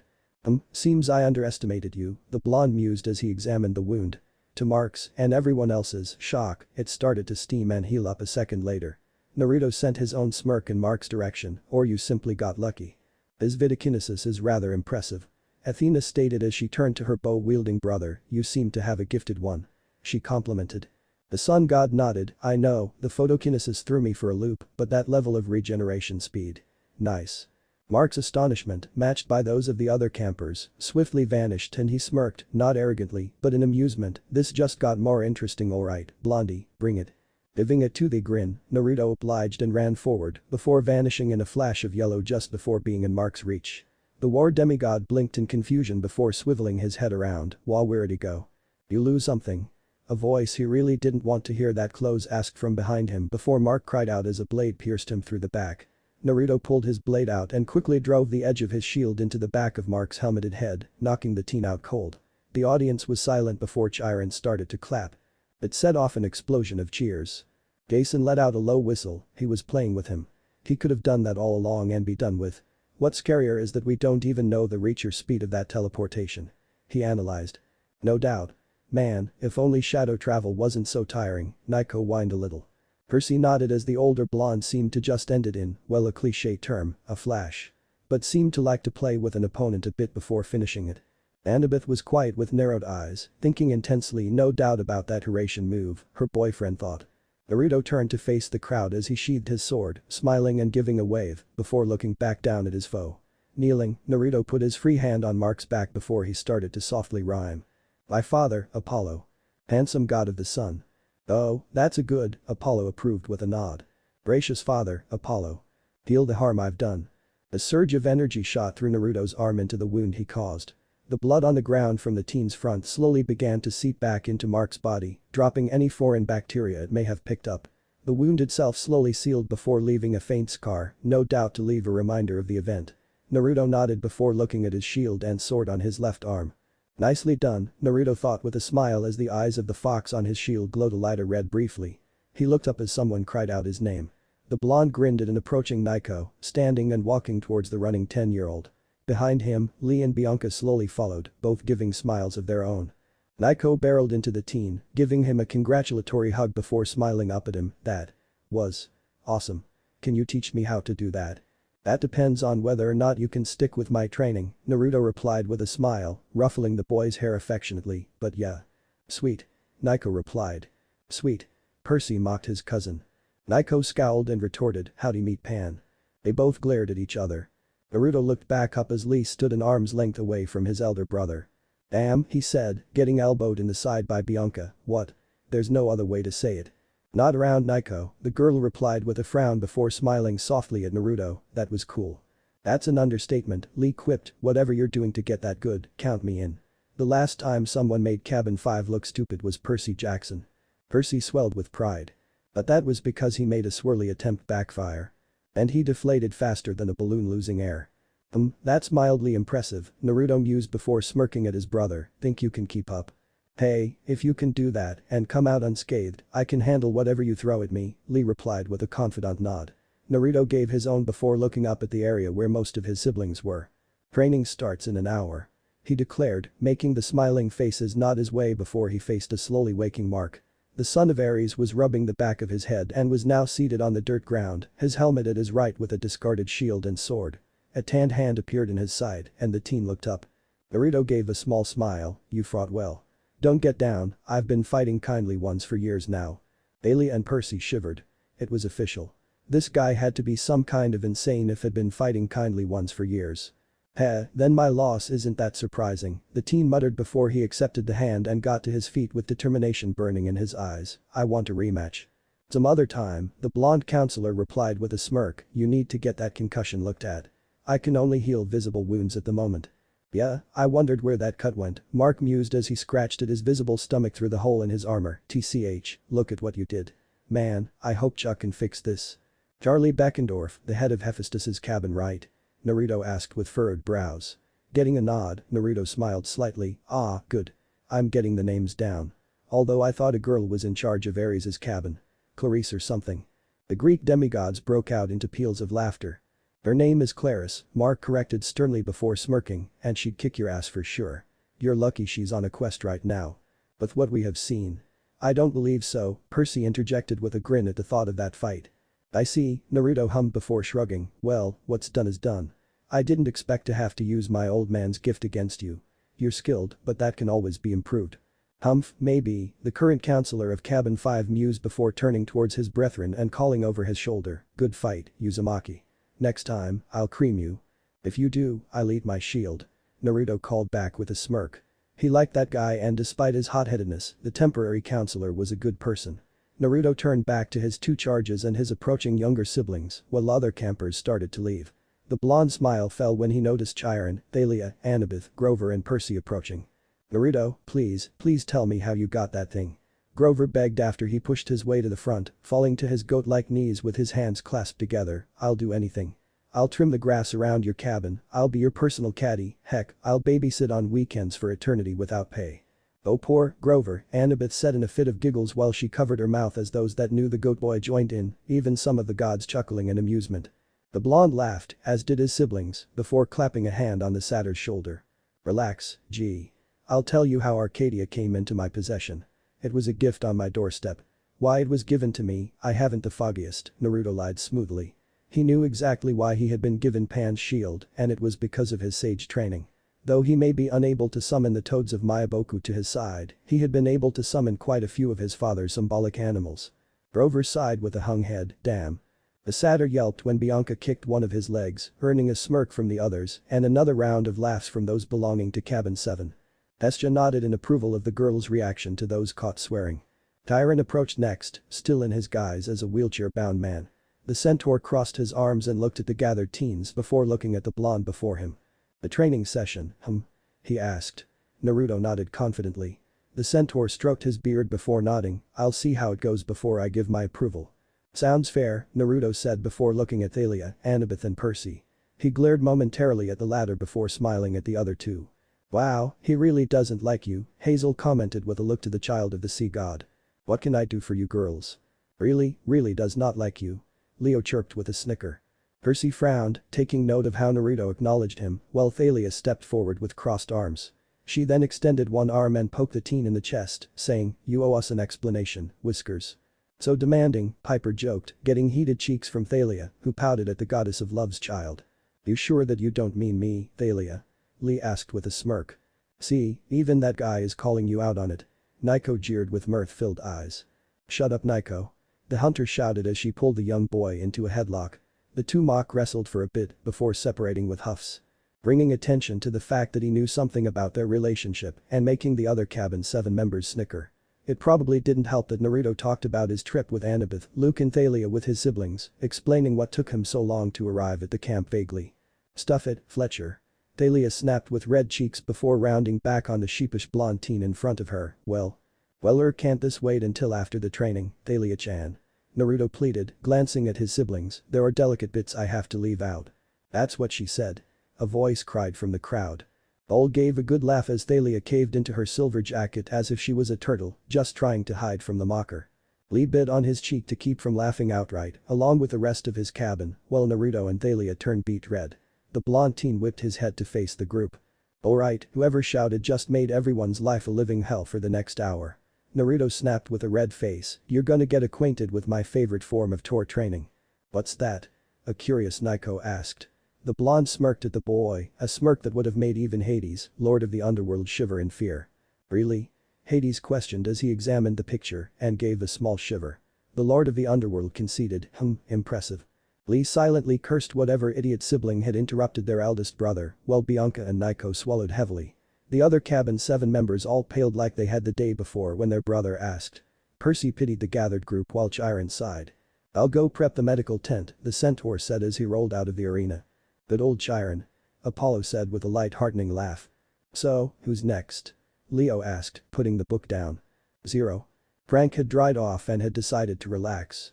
He went to the small game room Leo had built for entertainment purposes and started to play some Galaga. After playing for about an hour, he grinned at putting up his high score, only to realize something. Give me the book, Nico sighed out, might as well do it so I can't be called on again. Leo happily handed over the book and went back to his snacks, this is better than television. SHH. Chided the god of the sun, awesomeness is resuming. Come on you worthless maggots. A clone of Naruto barked at his currently exercising siblings, I want to see blurs where your arms should be. Ah drills, takes me back, Jason chuckled out fondly. I didn't sign up for this, Lee huffed out as he started on his 13th set of push-ups, with a duplicate of his half-brother sitting on his back. Others his age were in the same predicament, but the fool with a big mouth, who used the phrase prior to their torment, had to deal with the head clone standing on his back. Tough luck for him then, Hazel said with a headshake. The ironic part of this being that it was one of the Stoll brothers, Travis, who was currently acting the part of cabin counselor for the Hermes' kids and unclaimed children at cabin 11. Hermes palmed himself in the face. His kids were supposed to be slick. Join the club. Said teen grunted with each strained movement. To the side watching along with curious other campers, aside from Aphrodite's daughters who were ogling the new meat. Of course they would, Artemis snarked with a disapproving huff. Yes, of course they would, Aphrodite replied as her eyes rolled. She smiled lewdly at the image and shamelessly admitted, I know I am. The younger siblings under the age of 13 sat and watched, joined by the Angelos siblings. The younger children had stopped their exercises at the first break, lacking the stamina required to continue, and the members of Apollo's cabin currently were working with the original Naruto to properly string a bow. No, pull it tighter Tommy, Naruto corrected one of his younger siblings as he helped him, if the string is too slack, your arrow won't be going anywhere. Like this, see? How's this, Naruto? Is this right? I need some help, Naruto. Naruto chuckled as some of the younger and physically challenged kids held their bows out. He always wanted younger siblings after seeing many kids at the park in Konoha playing with them or hearing about proud older brothers sisters teaching a new shinobi trick to their younger brother sister. It was like having a clan. That tugged at the heartstrings of the women and girls, getting a few ohs from them, while the guys rolled their eyes with smiles on their faces. With a great amount of patience, which came from his sage training that lifetime ago, he helped them string their bows and then he pulled out a small switchblade. Are we all set? He asked, getting nods and confirmations from them, good. Now, to make a bow your own, you have to add a personal touch. However, I'm going to hold the knife this time, just until you each get a chance to train in armed combat with Chiron, alright. Okay. Was the excited gathered reply. Naruto couldn't suppress his smile, cool, so who's fur? Naruto, boy, are you almost done toward training? Chiron asked as he clopped forward, interrupting the blonde, the counselors want to convene on the upcoming capture the flag game. Campers v hunters. Which my hunters will win, Artemis gloated. Sorry lil sis, but my boy is going to make all the difference this time. I can already tell he has it in the bag, Apollo stated confidently as he folded his arms behind his head while leaning back into his throne. Artemis just frowned a bit at that, as it was possible. I thought I would be, but I think I have more work cut out for me than I expected, Naruto hummed and glanced at the slowing teens huffing and puffing as they did what he considered a light workout. I honestly thought the training here would be I don't know, more in depth. I mean, with you teaching them. Ah, but you forget, I was only training one hero at a time back when I made a name for myself, Chiron reminded him, now I'm stuck with nearly 100 without help from Mr. D or anyone else for that matter. Explains the death rate I guess, the blonde thought bitterly. The parents shifted their gazes at God of Wine, causing him to shift in his throne uncomfortably as his frown deepened. Before he sighed, I suppose I understand. My old sensei often complained over the occasional bowl of ramen, how much of a pain teaching a bunch of kids how to be sold ninjas. Assassin? Piper asked her boyfriend. Soldier? Jason returned with a raised eyebrow. Ninja? Leo added with mild confusion. Oh my, Nico said with a chuckle. Nice cover, an amused Chiron thought as the kids started murmuring excitedly, rather than being frightened at being near a trained killer. You just had to procreate with a trained assassin, didn't you? Artemis asked her brother while she rubbed the bridge of her nose. Apollo ignored her and slumped in his throne as he whined, lucky bastard, I still have that on my bucket list. You do know you're immortal, right? Hermes asked. Apollo gave him a smirk, prophecy god. That sent chills down the backs of the other Olympians. Sighing, he rubbed his face, yes, well I hope you show. The meeting is after lunch. Okay, Chiron, Naruto replied, ready to go back to his current lesson. As Chiron trotted away, he couldn't help but add in, and by the way, Thalia wanted me to remind you that you promised her an explanation for your absence for 7 years. As he left chuckling, the younger campers started asking why Naruto looked so wide all of a sudden and why he was whimpering. Well, we clearly see who wears the pants in your relationship, Annabeth commented to Thalia with a grin. The hunter raised an eyebrow, like you and Percy. Yes no. Said Annabeth and Percy simultaneously. Annabeth turned to glare at her boyfriend. I mean yes, the water boy muttered weakly, making his girlfriend nod in approval. Poseidon pointedly ignored the smug grin Athena sent his way. Lousy no good I will deck him if he doesn't show Thalia grumbled as she paced back and forth in front of her tree. Piper just smiled at her boyfriend's sister. Ah. Thalia shouted in embarrassment as she threw her arms in the air because smiling was all the child of love had to do. She had cornered the blonde guardian earlier at lunch after he gave his offering, giving him another reminder to show up where she specified that they would meet for the upcoming conversation. Leaning against it, Percy watched with a small smile. He was present due to the fact that both Grover and Annabeth were present. Not to mention that he would be assured a story if what Grover's previous tales about that night so long ago were anything to go by. Maybe he could get to the bottom of why the guy, seemingly, hated him so much. Something I really want to know too, a confused Percy said as he scratched the back of his head. Relax, Thalia, Annabeth said as she turned the page of yet another book she had obtained, he'll show. Naruto doesn't break promises. Yeah, except for well, technically he didn't break it, he just showed up late, Grover mused as he picked something green from between his left hoof, sniffed it, and then popped it in his mouth. Percy eyed his sadder friend warily. Oh, Naruto'll show up, or I'll go make him show up. Thalia raged. Percy bit his lip to repress a chuckle. He didn't understand why she was so mad, but the way she acted when it wasn't at him just cracked him up. Shut up, Percy, the lightning girl gruffly said as her arms crossed over her chest. Percy just smiled at her with a restrained laugh in his eyes. Of course, he zipped up his mouth when she summoned her silver bow. Yo. Someone say my name? Naruto asked as he appeared in a flash of yellow wearing his camp attire. Percy jumped at his appearance along with the other demigods. Damn, that teleporting thing unnatural and unfair. It's the ultimate method of scaring someone. You bastard, you've been holding off too long. Tell me what happened over the past 7 years and why the hell don't you look 22? Thalia demanded as she jabbed him in the chest with her finger. What, are you into older guys or something, Thalia-chan? He teased, getting a blush and growl from the girl in question. Oh gods, make it stop. The girl in question cried out, making the Olympian smirk at her. Seeing no help, she mentally begged for the story to stop picking on her already. Holding his hands up in an attempt to placate the infuriated daughter of Zeus, he chuckled nervously, just kidding, Thalia-chan, no need to fly off the handle. I'll talk. Her rage would not be stopped as Thalia threatened him with a raised fist, you've got till the count of 10 to give me an excuse not to pummel you for being so damn late. 1. 5. T. I'd, Naruto interjected with a small frown on his face. Was the befuddled statement of everyone. And then it was silent. Percy stared in disbelief at the serious blonde while Thalia and Annabeth had their jaws slacken, the daughter of Zeus's fist lowering weakly. Grover, in the midst of recovering from the heart attack the blonde's arrival gave him, submitted to Morpheus's calls and fainted on the spot after checking his friend's scent for that of the underworld and finding it. Percy, being the most emotionally distant from the blonde but still curious, naturally recovered first. Wait, you died? How? Subtle, Percy, subtle. Naiko mocked with a nodding head, getting a growl from his cousin. Dismemberment. Ouch.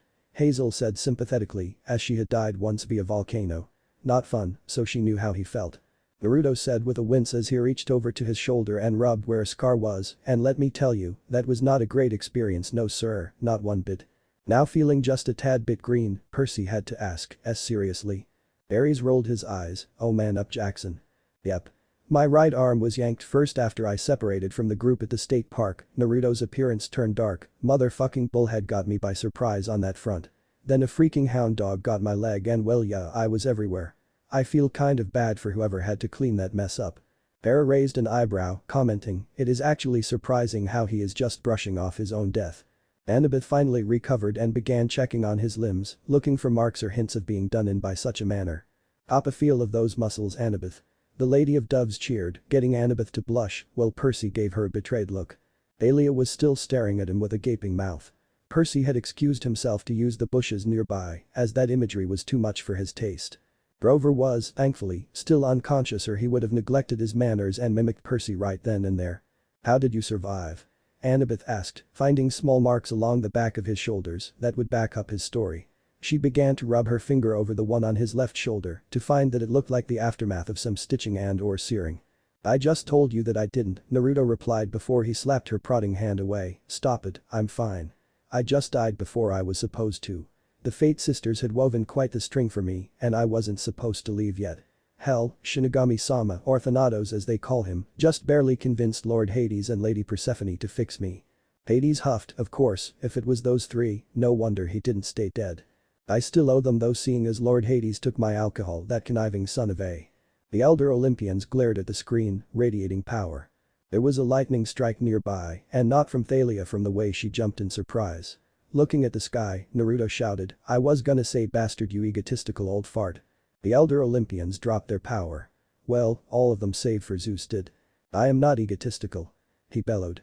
All was quiet before all the gods laughed at his statement, getting the god king to go red in the face.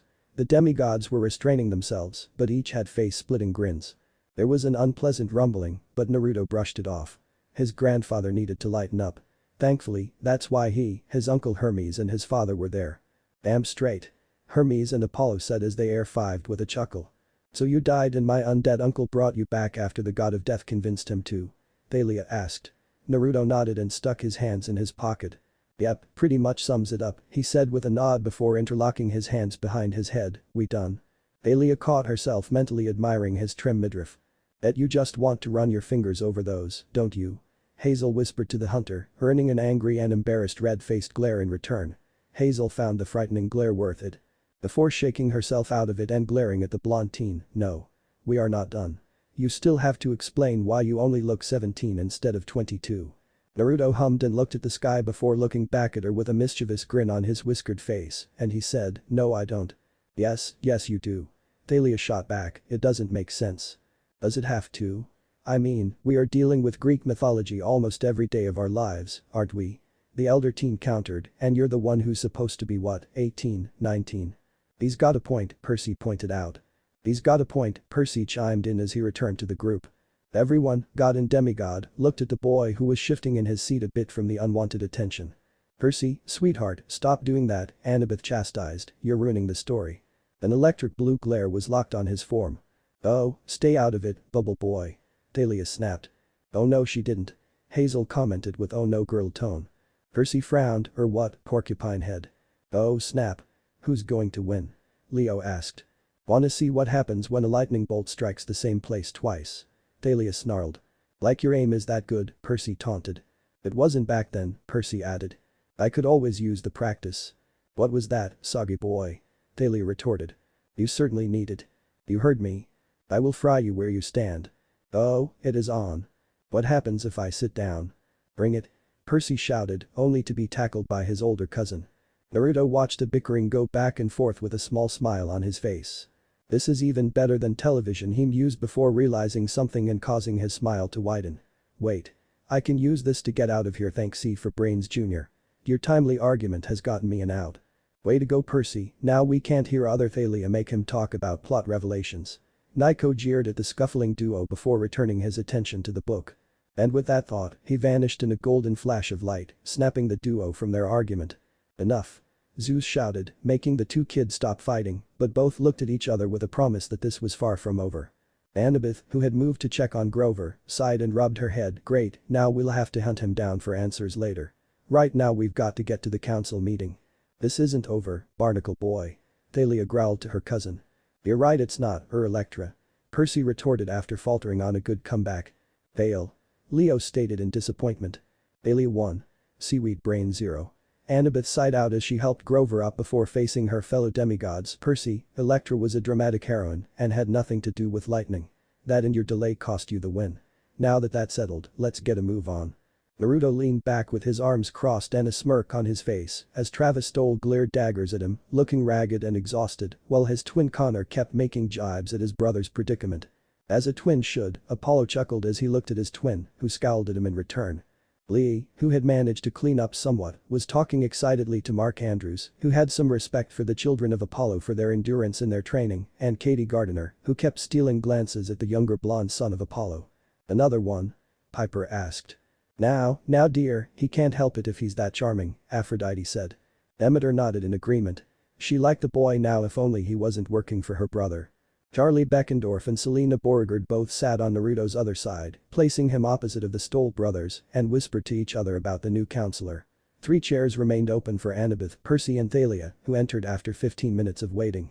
Thalia was glaring holes into Naruto's head for his escape.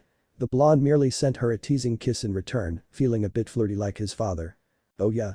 Apollo cheered as Hermes let out a wolf whistle, only for Apollo to get a slap on the arm by his sister. The throat was cleared as Chiron entered with his guise of being handicapped up so he could wheel in the room without knocking anything over.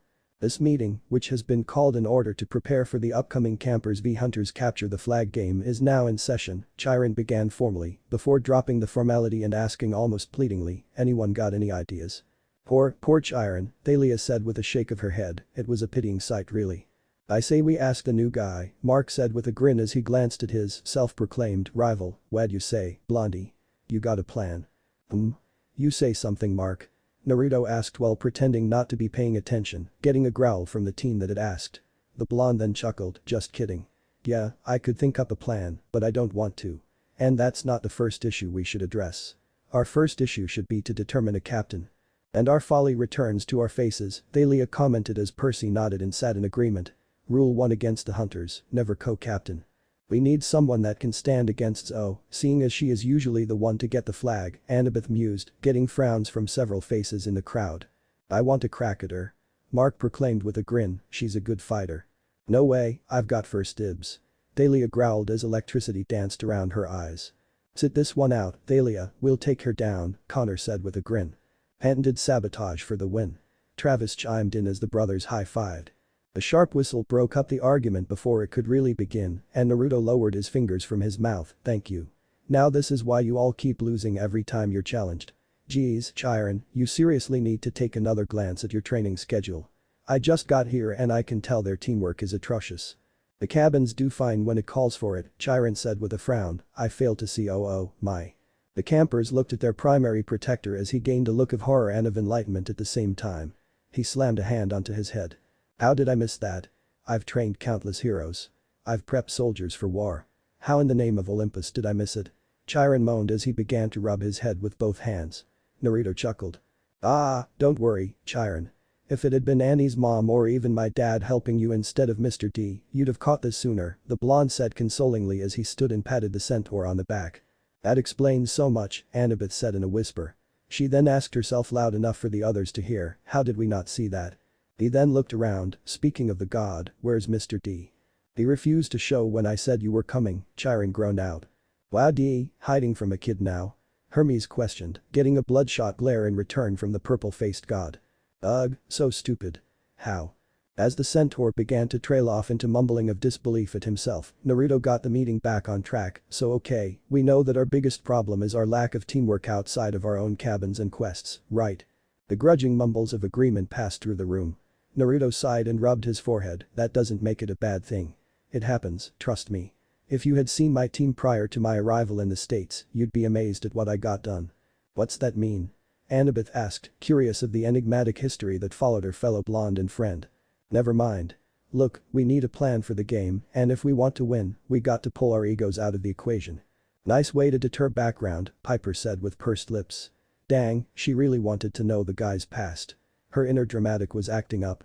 Naruto said, trying to steer away from his past. A few counselors all took note of that fact, but decided to let it slide for now. Well, can't you think of something, bro? Lee asked, I mean, you're pretty much the new Herc. Don't finish that sentence. Naruto cut him off through gritted teeth. Oh ho. Someone does not seem to be a fan of the muscle-brained fool, Hera said with a smile, while Zeus rolled his eyes. After he took a deep breath, Naruto continued, he may be the most infamous thanks to Disney, but that doesn't mean he was the best. If you want to compare me to someone, I'd rather it be the wethead's namesake. Alright, Percy slammed his hands on the table, what is your deal with me, huh? What did I do to you? Yes, confrontation. Ares cheered, getting some popcorn out of thin air.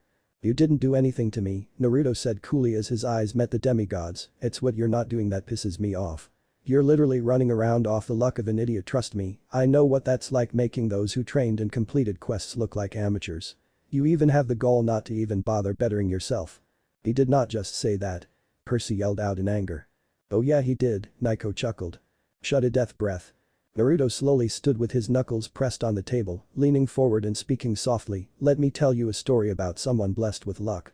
There was once an orphan boy who couldn't get a single friend in the world. He tried and tried, but he got nowhere fast. To balance this out, the fates decided to make this kid is so goddamn lucky, he could bankrupt a casino while getting shot at and being blindfolded on Friday the 13th. Does that sound fair? Oh well, Percy slowly sat down, not really. Yeah, not really, sure let's go with that. Naruto said with a harsh chuckle as he started to circle the room, anyway, a few years later, he finally does get a friend. Hurrah, hooray, and yippee. Pull out the beer and let's party. He made a friend without class, money or fame behind him. A few years pass and then their friendship gets rocky. Unfortunately for Lucky Boy, his new best friend is a borderline mental case. Sounds nice, doesn't it? And no. No. No is close, I suppose, Naruto mused before continuing once more, after their rocky break begins, it really derails. Does anyone want to take a guess at what happened? Mark started slowly, Lucky Boy and his friend had a fight. If the war boy gold star, he got it on the first try. Naruto proclaimed with a smile. Well, color me impressed. A son of Ares said something intelligent. Athena said while looking around, is grandfather returning again? Hey. My kids can be smart, they just choose not to, the god of war finished a bit weakly. Yeah, they fought. It started with words, then fists were involved, and then there was a near-death experience. The counselors looked uncomfortable, and Chiron, while feeling it should stop, was too engrossed in the story to even try to do so. So was everyone else.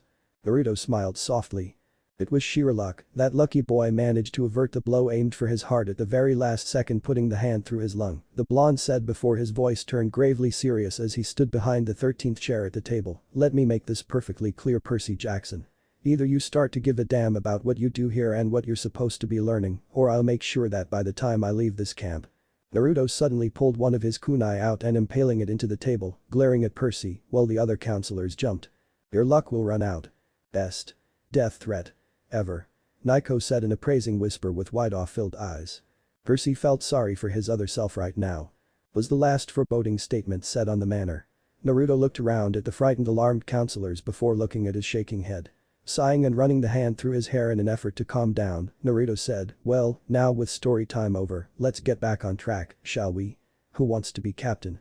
No one raised his or her hand. Naruto drawled, before looking at Annabeth with a small smile. Annie. You're the smartest one here and we have 20 hours for you to brainstorm a plan. Make it count. I'll be at my cabin if any of you need my help. Well, that was one way to take charge of the room, Zeus admitted with a bit of praise. He vanished in a flash of light, shaking the group from their stupor. Selena, Katie and Thalia all had blushes on their faces as, while the act was intimidating, it was also kind of hot in the way that he took control. Didn't think you were into S&M, Aphrodite mused with a rub of her chin. But, Selena, her baby. Maybe this Naruto will save her like he had Hades' daughter. Alia's faces was brighter than Apollo's smile.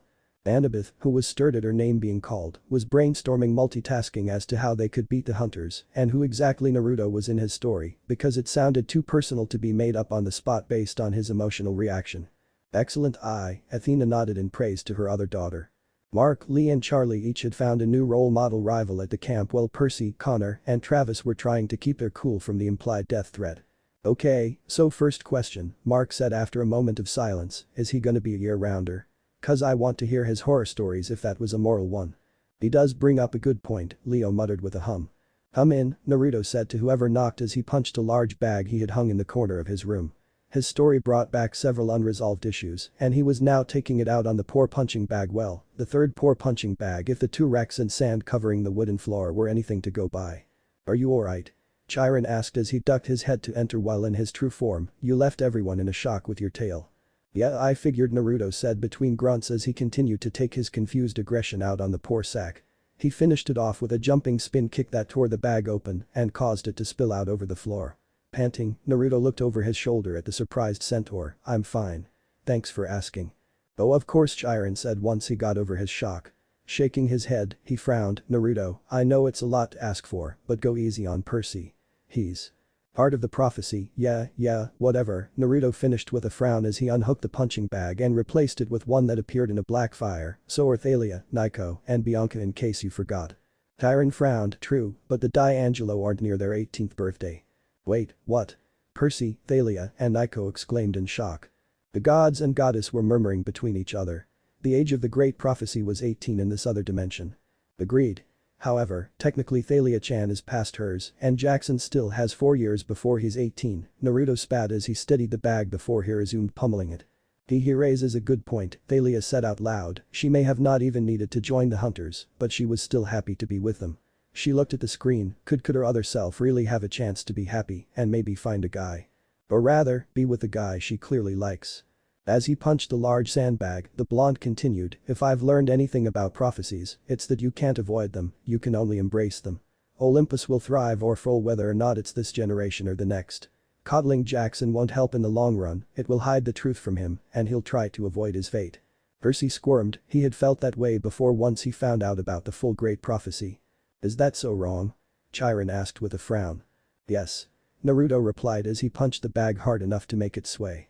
Steadying his bag, the blonde looked at his guest with a frown, I had the same thoughts as you did once, that you can fight the fates and win, but I was wrong. I died, Chiron, and still my friend fell to a fate worse than death, stuck in suspended animation as a god's damned tree. Thalia hugged herself a bit, rubbing her shoulders. She felt a hand on her shoulder and turned to see Jason smiling at her. She took his hand into her own and smiled back thankfully. I was brought back because I had yet to fulfill my role in the upcoming war, nothing more and nothing less. Ouch, Hazel commented with a frown. There is no escaping it, is there? A sad Chiron asked, the war. Naruto's fist struck the bag once more before his shoulders fell, and he solemnly replied, no. I think I understand, Chiron said with a frown before he addressed the blonde once more, but I have one question. You're making changes all around you, Naruto Uzumaki Namikaze is that not defying fate? That was my fate to begin with, Chiron, Naruto replied as he resumed pummeling the sandbag. That's what I was afraid of, Chiron muttered as he turned and left the cabin. Naruto said nothing, he merely resumed wailing on his punching bag while thinking about a past life that should have been his only one. Basengan, spiraling sphere another punch struck the bag. Sasuke's punches struck faster and harder. Dodori, 1000 birds tears welled up in his eyes as he remembered that fight. Naruto the sheer hate in his one-time friend's voice broke his heart over and over. No one commented on that one. It was a solemn moment. But Thalia could understand the blonde her other self knew. It was like her and Luke when they fought on the mountain of despair. The bag creaked and the support groaned when Naruto's fist stopped just short of striking the bag before he steadied it once again with soft panting. Absent-mindedly, he took note that Bianca and Nico had returned to get him for dinner, both of their feet padding against the ground, alerting him to their presence. He closed his eyes, then opened them and looked through the one window in his room, glancing at the setting sun. Pulling on his will, he forced his own emotional turmoil back before he looked at the 2 approaching siblings with a small smile. Let's get some grub, huh? He suggested before putting a hand on either child's head before they vanished in a flash of light. Well, now I feel a bit depressed, Nico mumbled, who wants to go next? I will, Annabeth volunteered. What if Percy Jackson reading Naruto Son of Apollo, and thanks for watching my video till the end. If you enjoy this content, then do consider subscribing to my channel and leave a like if you guys need the next part, comment down, and thanks for watching the video and see you guys in the next video.